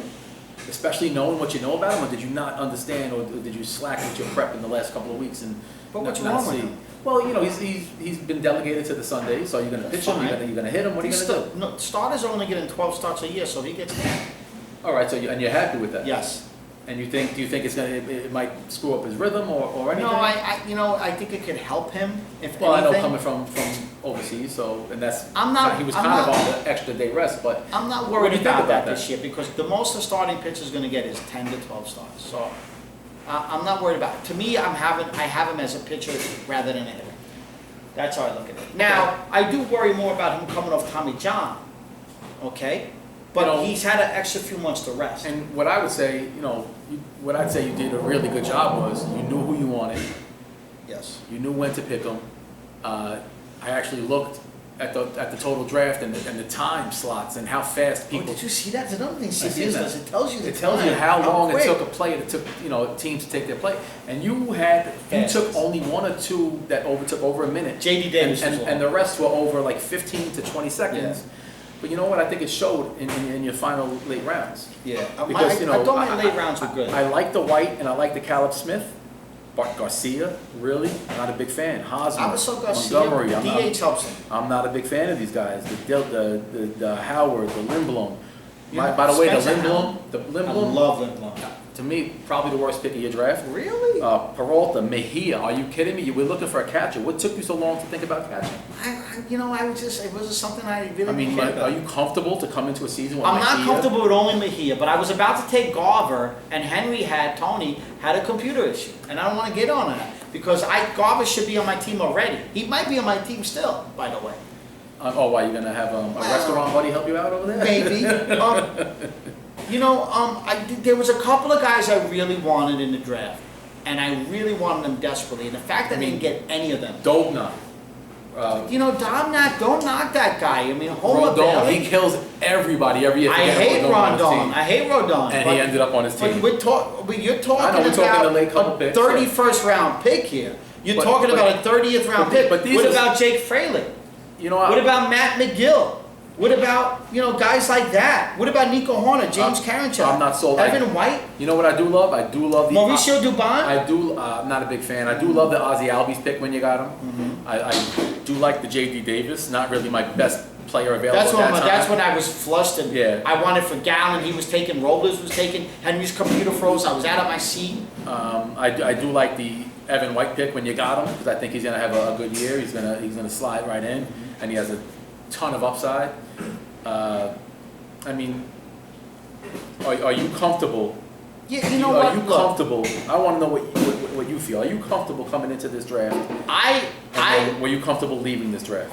I really wanted Ryan McMahon, Brian Reynolds, Tommy Edman, and Garrett Hampson. I like what you did with your closers. Okay, well let me just give you that with the comfortable thing. And I didn't get any one of them, which bothered me. Okay. Now I think Brian Reynolds was the guy I wanted the most, but what I ended up with instead was J.D. Davis, who I really wasn't targeted, Alex Verdugo, Avisol Garcia, okay, in their spots. So I would say it's not a total loss. Mauricio Dubon was a target of mine. I think he's the only Giant that's going to be worth having. Well, you want to, and I'll give you some shit here, because you always break a team has no names balls for being boring, right? Mhm. The Avasale Garcia pick had to be the most boring pick of your draft. Okay, and you asked me about the closers. Are you upset with Kenley Jansen, Raisel Iglesias? No, I like your Mark closers. Melancon and Matt That's McGill? where I think the strength of your team is coming, and that's. And do what about Blake and- Snell in the and- 5th round? so- Blake Snell, James Paxton combo. Paxton's a Yankee. Well, let's see if Paxton doesn't get hurt again, because he's miserable. Okay. What about Jordan Montgomery? I like the Montgomery pick. We actually, Walter and I actually were targeting him on the way back Yeah. when we had him, and we missed out on him. But and I do like the Cal Smith pick. The Ohtani pick, like I said, is miserable, but you'll see with the saves. I think you're going to miss out on some wins this year. But I have 2 Yankees But and you a have the Ray. saves. Well, 2 Yankees. Let's see what happens And with a one couple of of them. Brewers. You have one of the questionable Does like a Yankees, Freddie and then let's see what Peralta happens have a with. shot at breaking into the rotation? I mean, you're talking about No, I like Peralta. He You know does what I have mean? he does have a chance. And you don't like And- Spencer and- Howard? I and- thought Spencer Howard was one of the best pitching prospects. to Nah, have. I can keep him out of my team. Remind me, Not this remember I year. said this, Spencer Howard. Not this year. What about this infield? Not in that ballpark. He is on a great team. What about Brian Anderson, Lil Marlins? I like Brian Anderson. Mm-hmm. I'm happy with Brian Anderson. You know, I don't want to. That's not where we killed It's it. difficult to talk about my team, and Sal, brought the heat. I'm going to move quickly through my team because I don't want the video to take overly long. It Yep. already is. I thought I built a tough, balanced team. But the one thing, even Brian Anderson, while I do like him, he's in a What miserable. about Lourdes Gurriel? I love Lourdes Gurriel. I was high on him last year, but Brian Anderson is not in a lineup that I think he's going to strive in. I think he's going to struggle this year. I like him as a player. Castellero, you didn't mention Castellero. I love got Castellero. Albies in the You got him. You got a great infield. Yeah, I love your infield. and he's not even in my infield. But I love what you did with those players, and he Yeah. has the eligibility. I so agree. That's great. Yeah. I flew off. I wanted Matt Olson, but once I didn't get Matt Olson, Evan White was always my target on my team. Fraley and White were 2 Mariners I think are going to be the best Mariners this year. And Hosmer is another boring pick. He is a boring pick, but I let first base go, but I have White to put there. But I do agree with you. My first base is a question mark. You're not going to question any other infielder. Maybe Brian Anderson, but again, he's probably the only 1 or 2 RBI threats on the Marlins other than Corey Dickinson. If they pitch to him, if he gets, Well, see what happens. I agree with you there, but I think that I built a team with balance. I thought that the back end of my draft was very strong. If you look at some of these people's back drafts, there was no thought behind them. That's fair. Nico Horner, Evan White, Jake Freely, even an Ender Inciarte, Spencer Howard, James Karinchak, Matt McGill. What I will say, and I did bash a couple of your players. I love what you did with the closers. I do like, when you went with Paxton, I do like that upside. It was Paxton or Edmund at the time. If he stays healthy, Yeah. I love your infielders aside from Hosmer. Brian Anderson's a question mark. I hated the Garcia pick. That's fine. That's fine. This is probably one of the better drafts that I've Yeah. seen you have over the last couple of years. Yeah. I'll give you that. And I had to deal with the Tony situation. If I could say one thing, I do think maybe, it depends. I feel like I could use another starter. That's why when Tommy puts up Patrick Corbin available, I'm looking. But I'm not giving up Laureano to get Corbin. That ain't happening. So if a Spencer Howard or a Lindblom step up, and Montgomery, I might be okay. I think I have balance. I don't think I have many concerns. I think this is all systems go. I think without a doubt of all the 10 teams we did, I think this is the best team, the most balanced team. And I'm the 5-1 favorite. I mean, this is, you know what? This The is actually 5-1 favorite. This is actually one of the years where I think you really drafted a better It's team. not a bad team, But you Sal. always put yourself there, so No. that's where we expected. But I think out of the 10 teams, I think it's actually.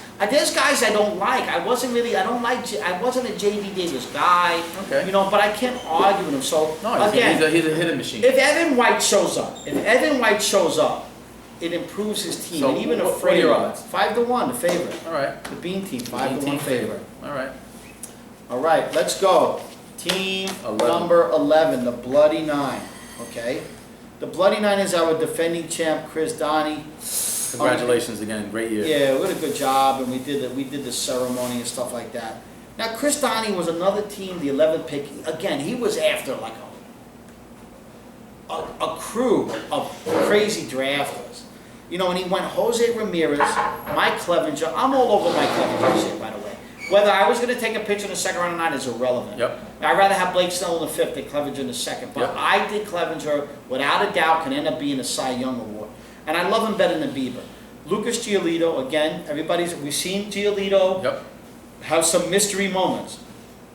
Bo Bichette, of course I like him, I had him. Nick Castellanos, everybody high in him, they think Cincinnati. Jose Abreu, Aroldis Chapman, I didn't feel it real good, I liked Max Muncy.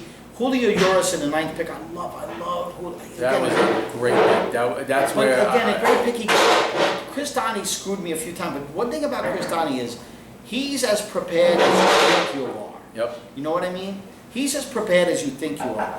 Carlos Santana, Elvis Anderson, 11th round I like. Herman Marquez, 12th round I don't like.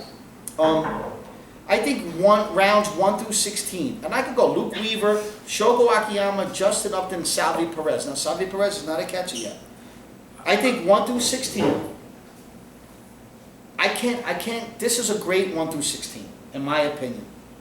I love the Akiyama pick at that time. You know what I mean? He actually, he was actually on our radar, and you sniped him right, right before we did. Yeah.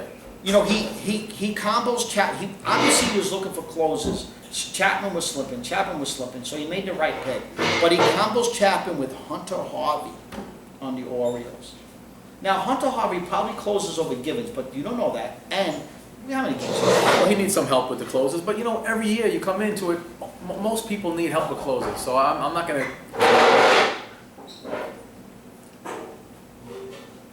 So I'm not gonna kill him over that, but But I mean, if Chapman gets a late start and you combo that with Harvey, this could be a late category for him. And his pitching overall, I'm not super happy with. I don't. You don't like the Clevenger Giolito combo? I do. I don't like the Alcantara. Is Giolito too much of a Jekyll and Hyde? He could be. He had a great year last year. Maybe last year was his big breakout year, although he did finish the season a little soft. But I think, and he's on a really good team, so I think he has potential to have another good year. And he's a strong starter recently, so let's see what happens. What about Julio Urias?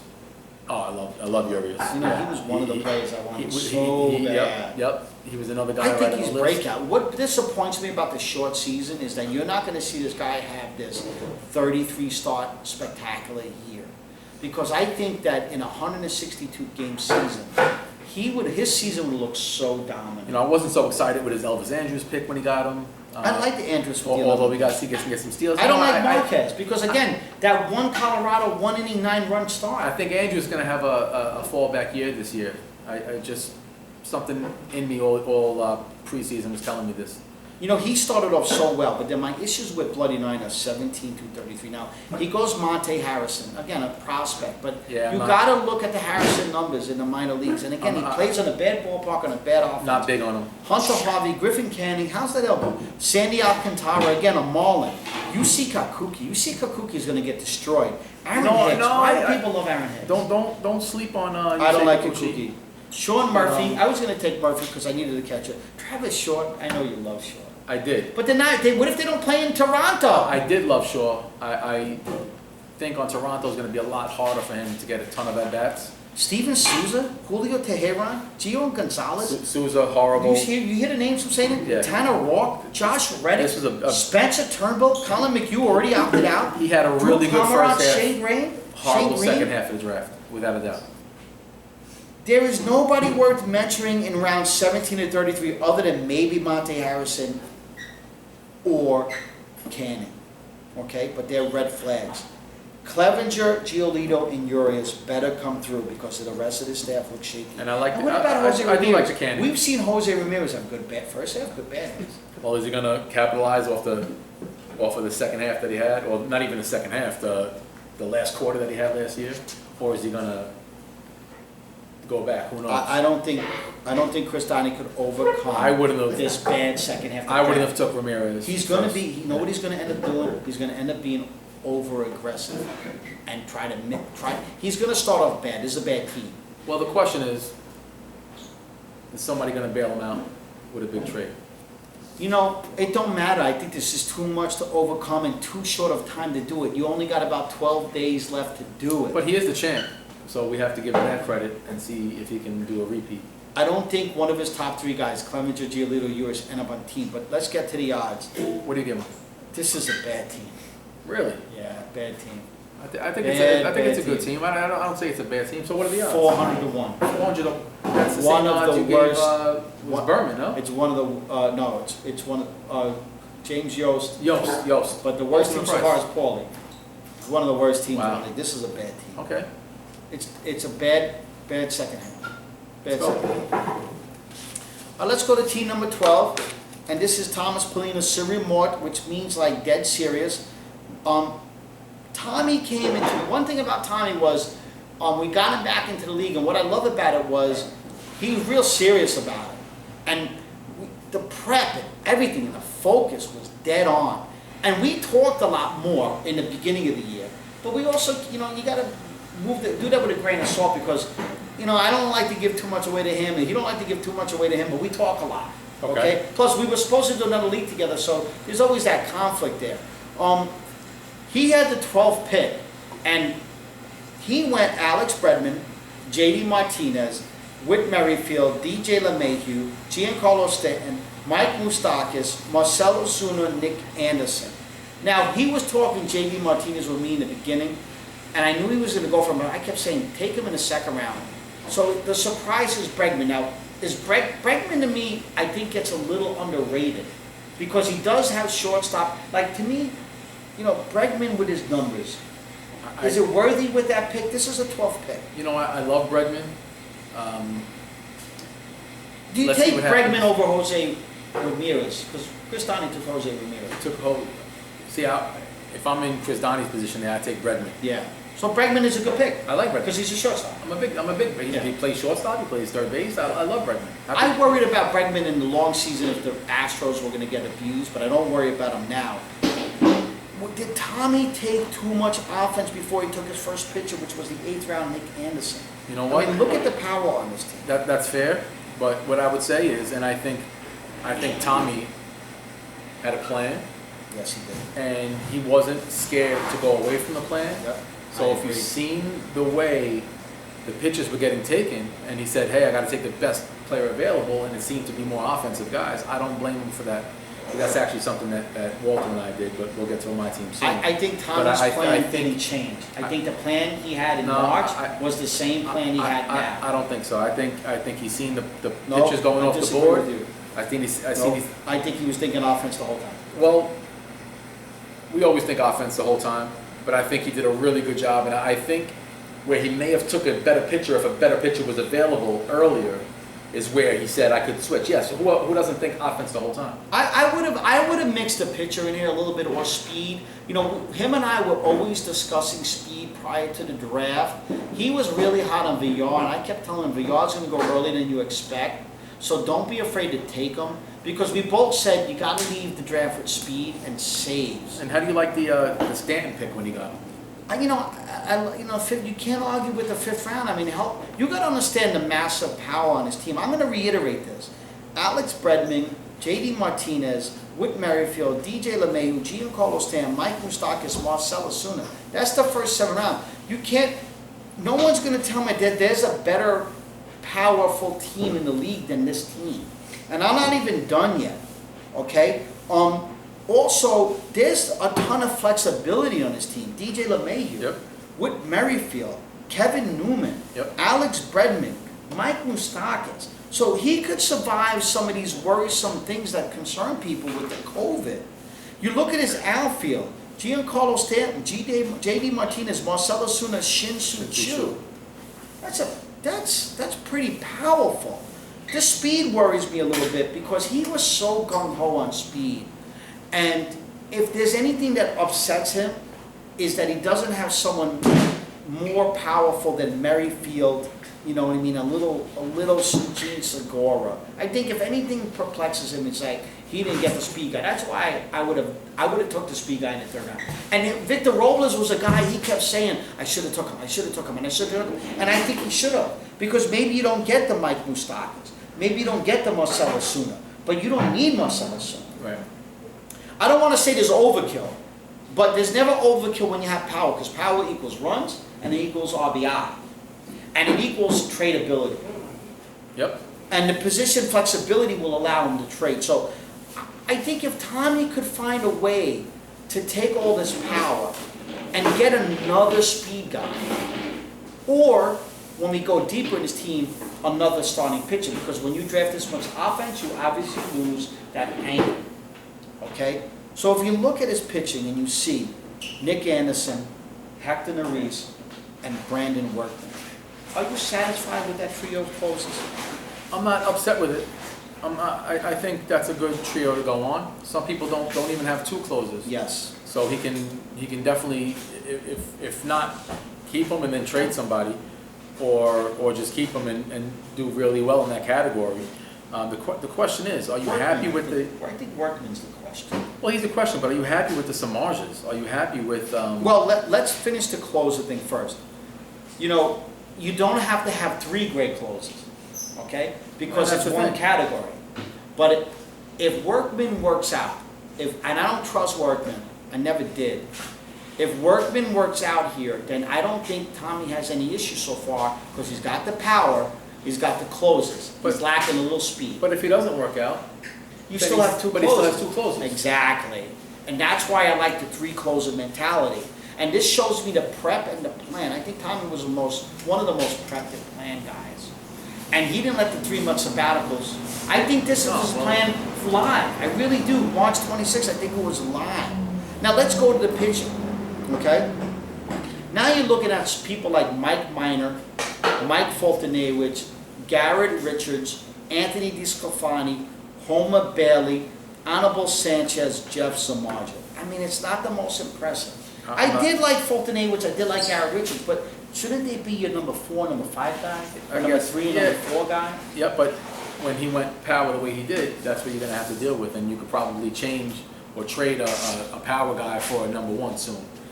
But he only has. No, he might be able to get Patrick Corbin right now.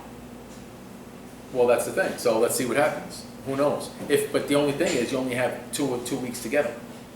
2.5 Yeah, but I weeks think together. what happens is people might wait these 3 days and move along. Now, That's definitely what's gonna happen. but then there's also the mentality of what's more important in a 60-game season. Closes and power, and let's roll the dice on starting pitching. Well, nobody knows because we haven't really been in that situation before. I like Fultonewicz a lot. I thought he might have been underrated. I would have took him way over Max Fried. I mean, obviously not over Soroka, but Soroka don't strike people out. I love Fultonewicz. I love Garrett Richards, okay, but I don't love him as like his second guy. You know, Minor worries me, but he doesn't worry me 100%. I think that if I could go back in time and tell Tommy to do one thing, when he went on his streak of 7 batters in a row, I would have either taken a stud pitcher, one stud pitcher, instead of having Moustakas or Osuna or Giancarlo, put a Paddock in there, put a Blake Snell, put someone like that in there, or put a Victor Robles in there, okay? That would have made me feel more comfortable. Okay, so what are the odds? In my opinion. That's my only issue I have with this team, the stability on the pitching staff and what you're hoping for. But if it works out, it works out. I think this could be a dangerous team, especially if Minor and Richards and Fultonewicz work out. This team is too powerful not to succeed. So what do you give him? He is the 8-1. 8-1, Second that's a choice.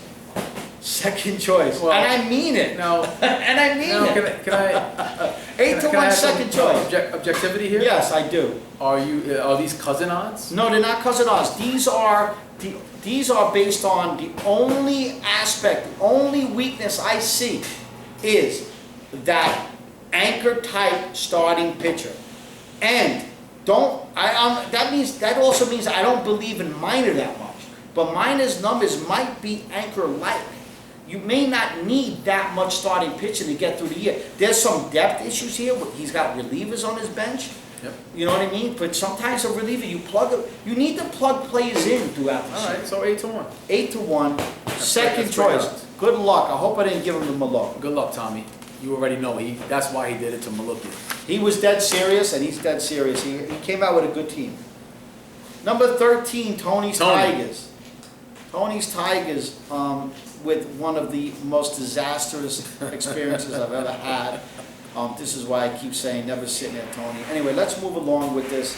The 13th pick, Walker Buehler, Juan Soto, Peter Alonso, Luis Castillo, Tyler Glasnow. Tyler Glasnow, by the way, was a timed out pick. He had computer odds. He lucky he got him. Marcus Semien, Yasmani Grandal, Tim Anderson. I kind of like this.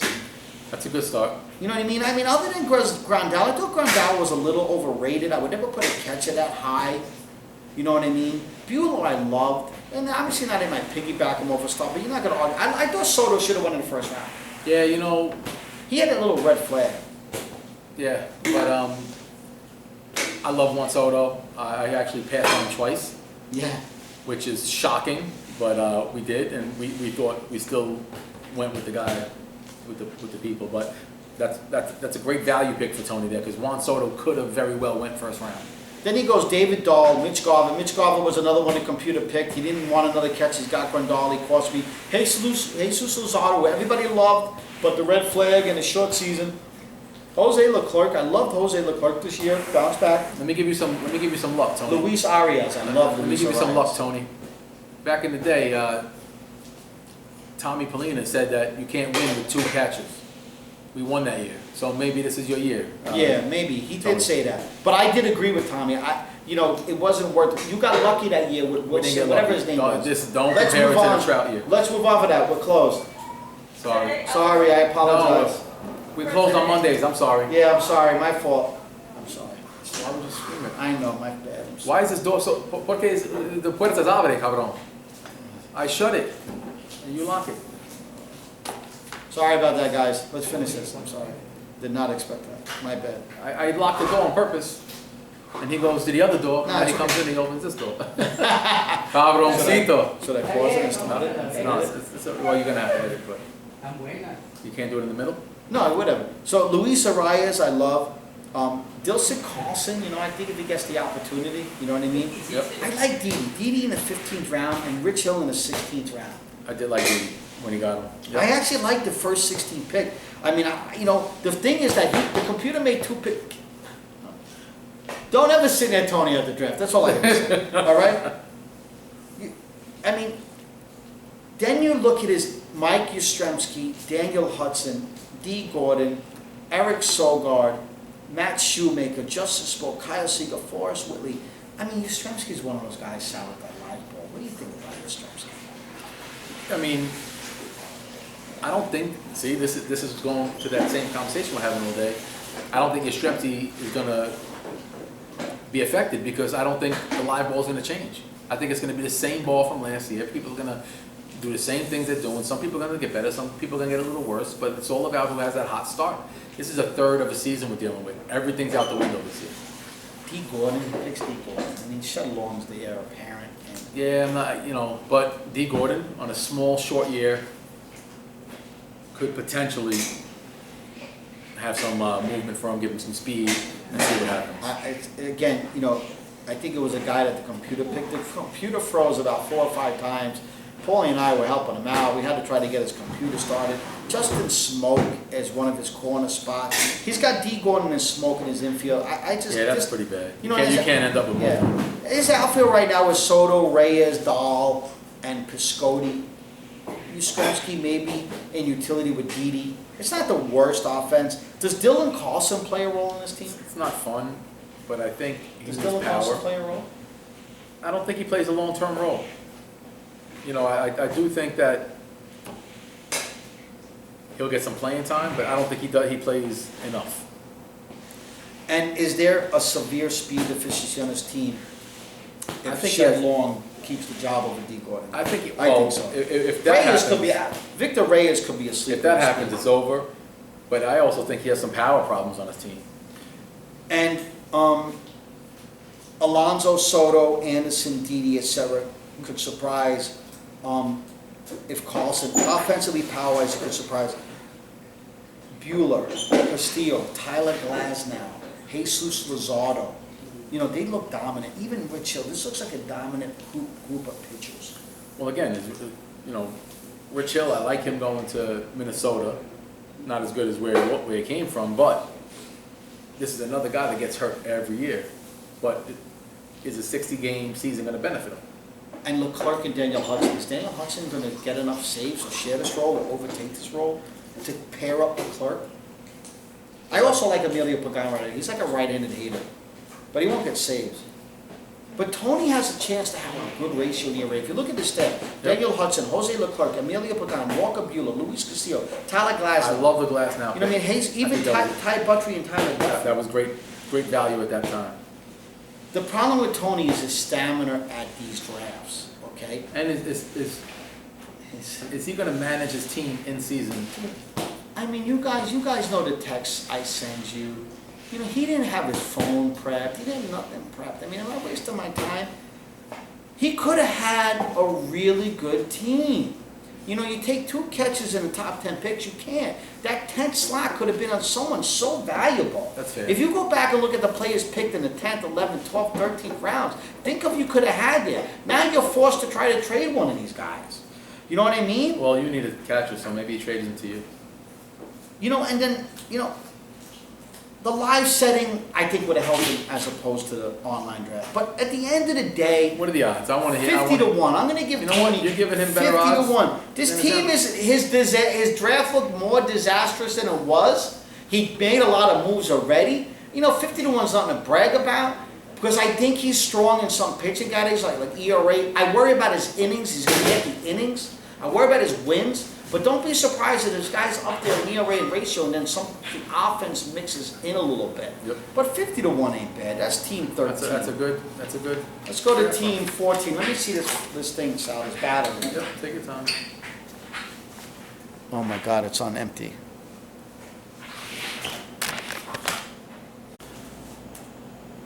All right, we're good. You started already? Yeah, but good. 1, 2, 3. All right, so let's talk about the 14th team in the draft, which is your team. I wonder who that is. The Bistro Smokers. This is Sal Cucullo and Walter Palmer. They opened up with Nolan Arenado, Freddie Freeman, Charlie Blackmon, Chris Bryant, Carlos Correa, Wilson Contreras, Mike Soroka, Sonny Gray. We've seen this style before early in the draft with some teams with the offense. I really actually loved the 8 rounds. I like the fact that 7 and 8 are 2 pitches. I don't necessarily love, I like Soroka a lot, but his strikeouts concern me. I'm not a big Gray guy. You know, the Charlie Blackmon pick, you know, do you still think he's worthy of a 3rd round pick? He's the most consistent person. You name any other player in the league that's been more consistent over the last couple of years, you can just plug it in. 30 homers, 95 ribbies, 100 runs. Plug it in. Now he's not going to steal as many bases as he used to, but he's one of the top consistent players in the league. I'm super happy in the 3rd round that we got him. I'll take it every time. And what about Nolan Arenado? I love him. I mean, you took, which I wouldn't have, if I was in your position, I'm taking Arenado over over Story. But I would take Bregman over Arenado. I mean, you know, stuff like that. Well, I wouldn't take Arenado over Story. Well, I would. And what about Freddie Freeman? We're happy to take him. I loved him on the back. Does he concern you? Did he drop? I mean, I thought he was going to drop. How far was he going to drop? He wasn't going to come back to us. But he didn't drop. He went where we went. Yeah, I could have took Soto there, and we thought about it, but I said, you know what? Freeman is going to have all the power in the world and a super duper great lineup and a great batting average. We love him, and we love the fact that he's fully recovered from the I like the Chris Bryant pick. I actually thought Chris Bryant went late. I love Chris Bryant. Should have went a little bit earlier. I actually think out of your first 4 picks, he's the one I love the most. I'm not going to knock the other guys, but I just love Bryant. Was the guy I wanted. Carlos Correa. I mean, are you any concerns with him? His injury history. I mean, he's a little bit of a disappointing player over the years. Who? Carlos Correa. I mean, you have concerns about him? I mean, look where I got him. Yeah, I can't be mad at that. Is he worthy of that pick? I think he's worthy of that pick, and look at the position he plays. Look at everything involved. I mean, how could you? He's gonna smack at least 10 homers this year. I love He has speed. I love the Wilson Contreras pick. Contreras at a good rate. I mean, he was one I targeted. I do know that we have some holes in pitching. Well, we haven't gotten to the pitching. Well, I'm yet. working on it.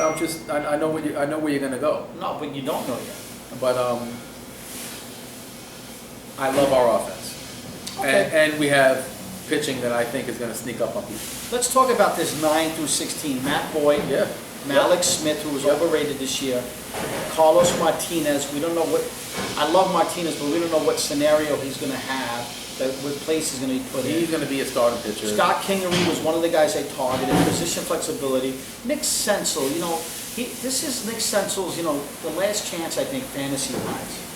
Lorenzen Kane, Ian Kennedy, and Joe Jimenez. I mean, there's a lack of power with Malik Smith, Scott Kingery, Nick Senzel, and Lorenzo Kane. Not only the lack of power, lack of accounting stats. They dominate maybe one category, but they don't exist anywhere else. You combine it with Joey Votto and Andrelton Simmons. Does this concern you? They're not well-balanced play. I love Votto where we got him. I mean, Votto's done. I don't think he's done. And then Kane, we got him at good value. Malik Smith, obviously you know why we got him. We needed the speed at the time, and he's going to get the speed, and he's going to play. He's going to get at least a couple hundred at bats. And I'm super happy with where we picked him. He's also going to bat about 220. Matt Boyd. He'll bat 250, 260. Matt Boyd and Detroit and that schedule. I love Matt Boyd this year. I think, and you can mark my words on it, this could be one of the super picks of the draft. Mm-hmm. This could be the equivalent of how you hated Max Scherzer the year that we traded for him, and he went bananas. I think Matt Boyd has a super duper breakout season potential this year. No, I mean, I think he's had breakout already. I like Matt Boyd. He didn't have the super duper I don't breakout. like the team. You talking about like he's going to go against the norm. Like if Detroit has like 20 wins, he's going to have 15 wins. No, I'm not going to. Like he's going to have this great season. He's It going doesn't define He's the going to have Detroit a ton of strikeouts, and I think his ERA is going to get better, and he's going to have a good whip. I think he's going to have a super breakout year. I'll put him for like 8 wins out of the potential possible. I mean, 8 wins in a third of a season. I'll take that anytime. That's the equivalent of 24 wins. What about these closers? Ian Kennedy, Wade Davis, and Joe Jimenez. You know, I'm out of all of them, I love Kennedy. I love Kennedy. You don't think the Royals are a bad team? team? Got him. And that's what I like. People hate that, and they say bad teams. Closers on bad teams get a lot of saves. It's a a lot of 60-game times. season. And they get saves because bad teams are good because when they do win, they only win by 1 or 2. They're not going to blow teams out. They play with the Indians, the White Sox, and the Twins. And the best teams in the league win 2/3 of the game, and the worst teams in the league win 1/3 of the game. And if he closes every time they win that 1/3 of the game, he has a good potential to get a lot of saves. I don't like your closers, but if Carlos Martinez becomes a closer, I'd rather him in a starting role. I know you do. That's my point. He makes your closers better, but can you afford to lose him as a starter? But we talk about Freeman and we talk about him coming back, but he said he fought a bad case. Do you think the COVID has lingering effects? Well, that's something that Walter and I definitely discussed, but it's baseball. He'll be just fine. I know guys that had COVID, and we were more confident that he had it already. Yeah. So we hope that he has antibodies. I mean, I know just as much. I'm not a scientist. Yeah. But that was our. I'm just feeling talking about if they did. make him weak for a couple of weeks. I'm not going to get into the whole scientific. Yeah, no, I don't know. What about your strikeouts? I mean, Soroka, Boyd, Gray, Porcello, Junis, Merrill Kelly. I mean, you're not screaming strikeouts here. I'm not screaming strikeouts. I do like Boyd. I think he's gonna. Okay, so I'll give you Boyd. I'll take him off the list. Everybody else. Soroka, once Gray, Junis comes Porcello. back, I think he has more potential. Junis? I think he has more potential, but we don't have a great strikeout team. But we went late with pitching. We didn't draft a pitcher till. You did the offensive play. Yeah, we seen where it was going, and we said, you know what, the value at the pitcher at that point. When we got Mike Soroka, I was super excited to get him. I couldn't believe that he actually dropped to us. You really need Carlos Martinez to pan out. Yeah. I expect Nick Solak to play a bigger role. How about you? I love Nick Solak this year. I loved him coming into the year. I said if we can get him, and I can't believe we got him so late. So I'm very happy with that. In a round that he wouldn't have been 26th round. That means that he would have been drafted in our draft. I love Solak. He would have been on my team in a live draft. I really believe it. Because I would have took him in the 23rd round and 24th round. Yep. You know, if you look at this team, okay, if you look at Kingery and Simmons and Kane and Sensel and Malik Smith, okay, you know Solak better play a role, and then you look at Jacoby Jones, Clint Frazier, Michael Tachman, Wanda Franco, you're not going to get any use out of that. Half of your roster has weak producers That's that where offset some of your potent bats. And that's where I think you're wrong. I think that, and I'll let you talk more about my team than No, us. I'm trying to ask you the questions. Well, what we're saying is, I think, Walter and I, we actually targeted Talkman late, and we got him late. But why would you take him? Because we think he's going to play. No, he's not. Why would you take Wanda Franco?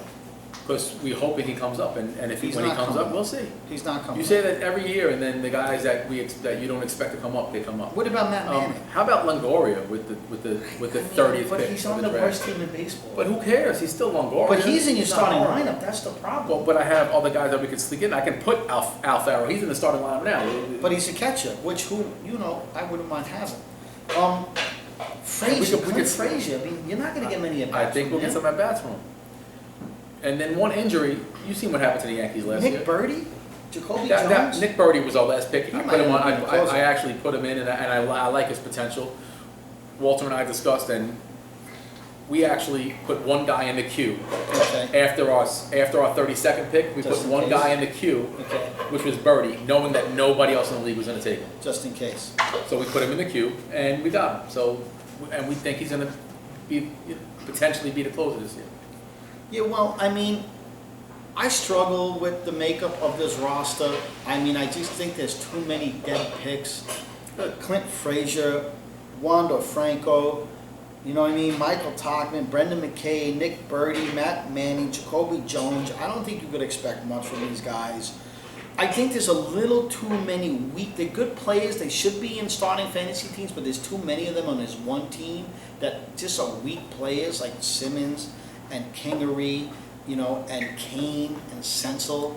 And Simmons is going to get at bats. You need at bats. I understand about the at bats, format. but it's the counting stats that are weak. And look at when we got Simmons, and he Yeah. fills an important position. Middle infield is not the best position.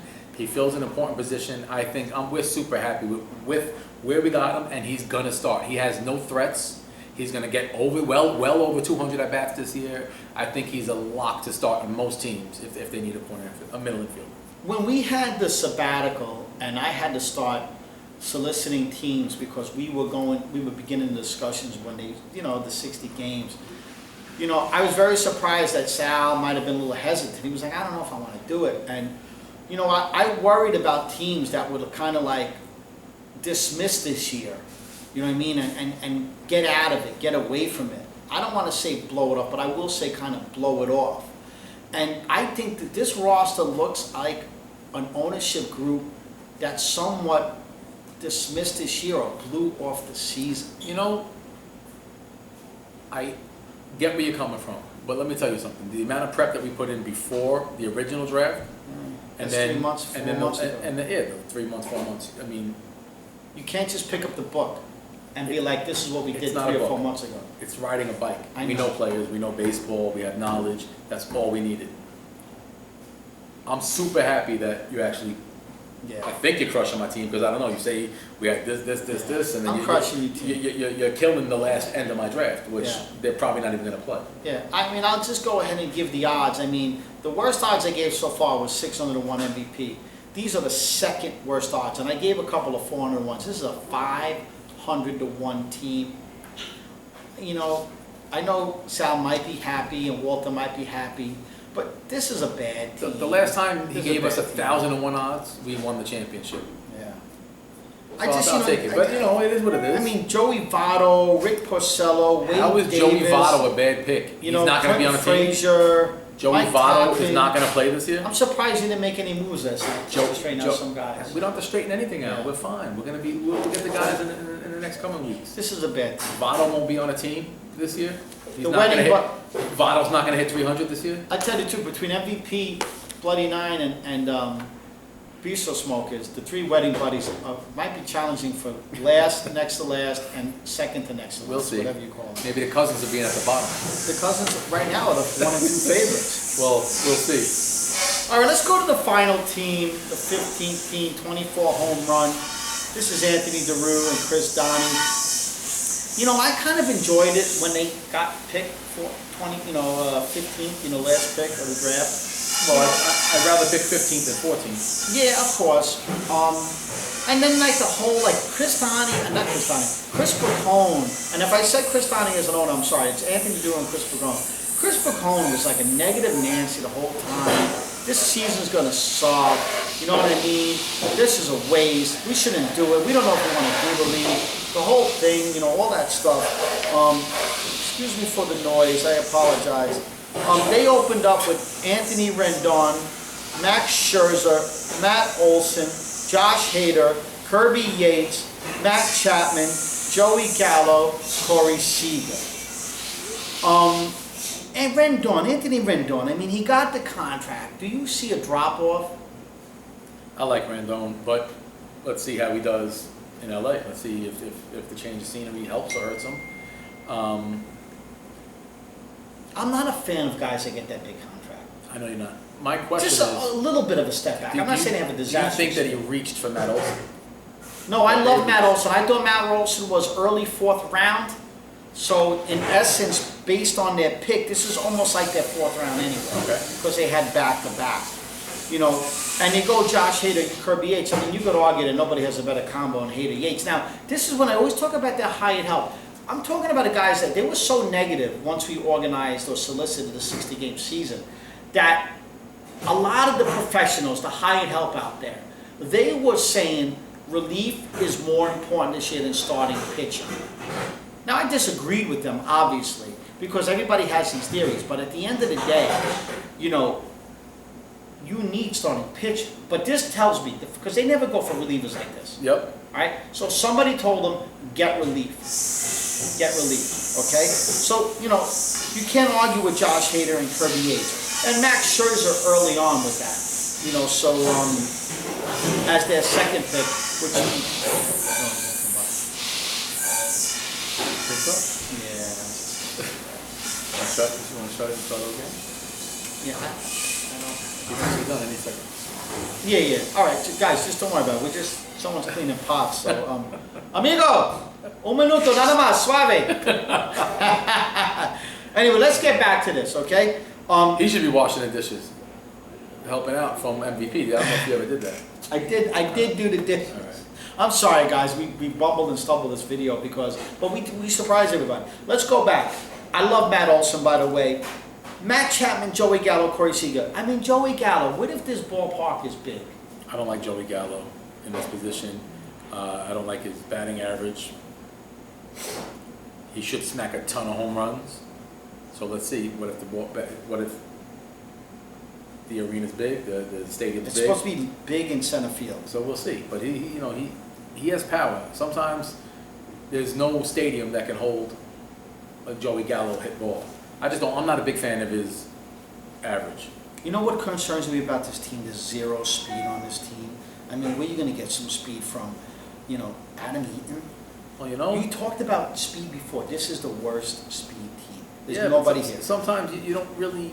There's nobody here. You don't need it. LaStella, Corey Seager, Anthony Rendon, Paul DeJong, Matt Chapman, Justin Turner, Cesar Hernandez, Adam Eaton, Joey Gallo, David Peralta, Michael Brantley. There's no speed there. I mean, he has decent average. He has This is a 0 in steals. This is 1 point in steals. average to above average home runs.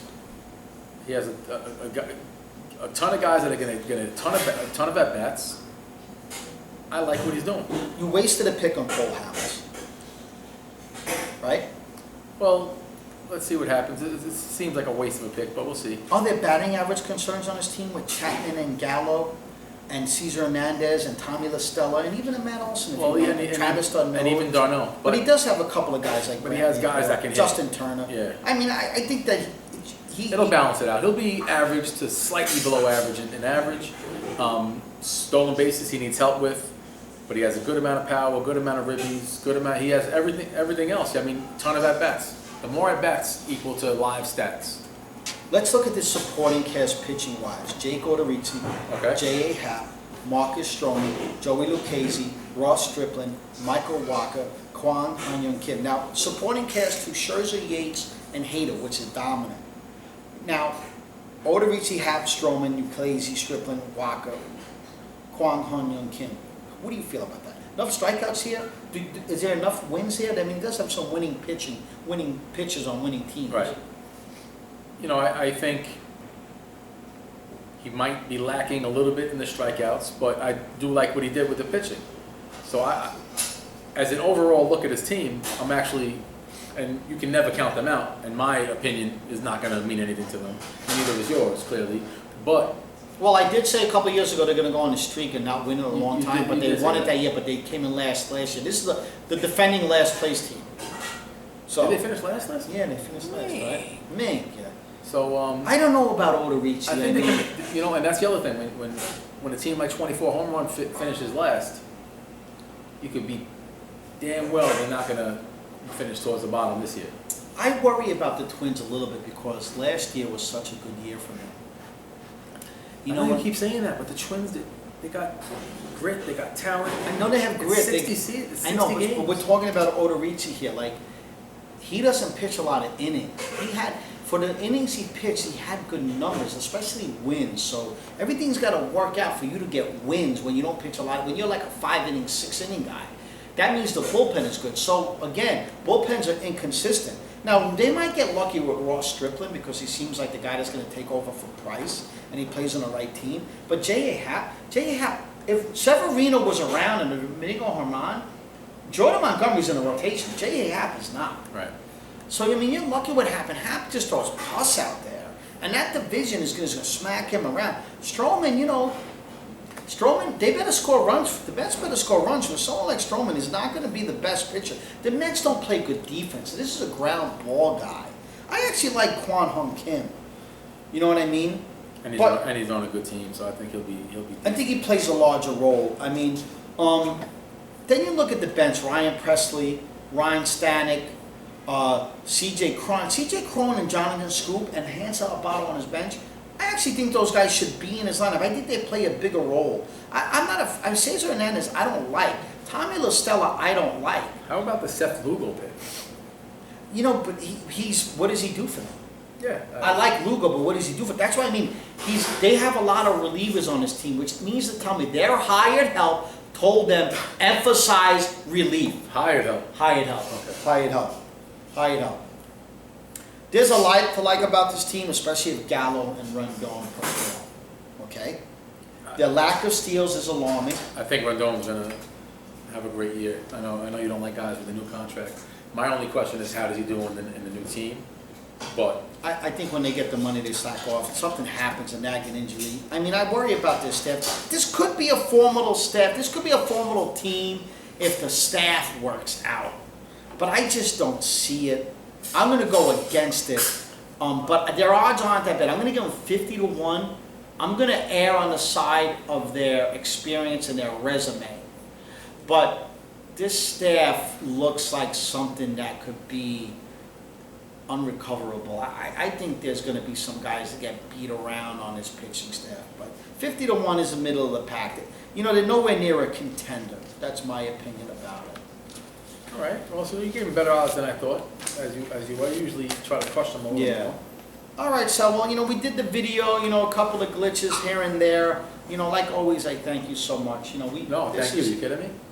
This is not the easiest thing. We always have the obstacles in the way, but we did a little bit of a longer video. We had a little bit of a montage in the beginning. You know, a third of a season and a longer video. Yeah, longer video. But I wish everybody a luck. You know, the Bean team is the favorite. The second choice is Saru Mort. The third choice is the Berman Bashes. And I actually don't think it's close. I mean, other guys a little close. So the cousins are at the top. And the wedding buddies are at the bottom. I wish everybody the best of luck. Good luck. The title counts. Don't dismiss this year. And, you know, until we draft again live next year, best of luck. Thank you, Sal. Oh, thank you. Good luck, everybody.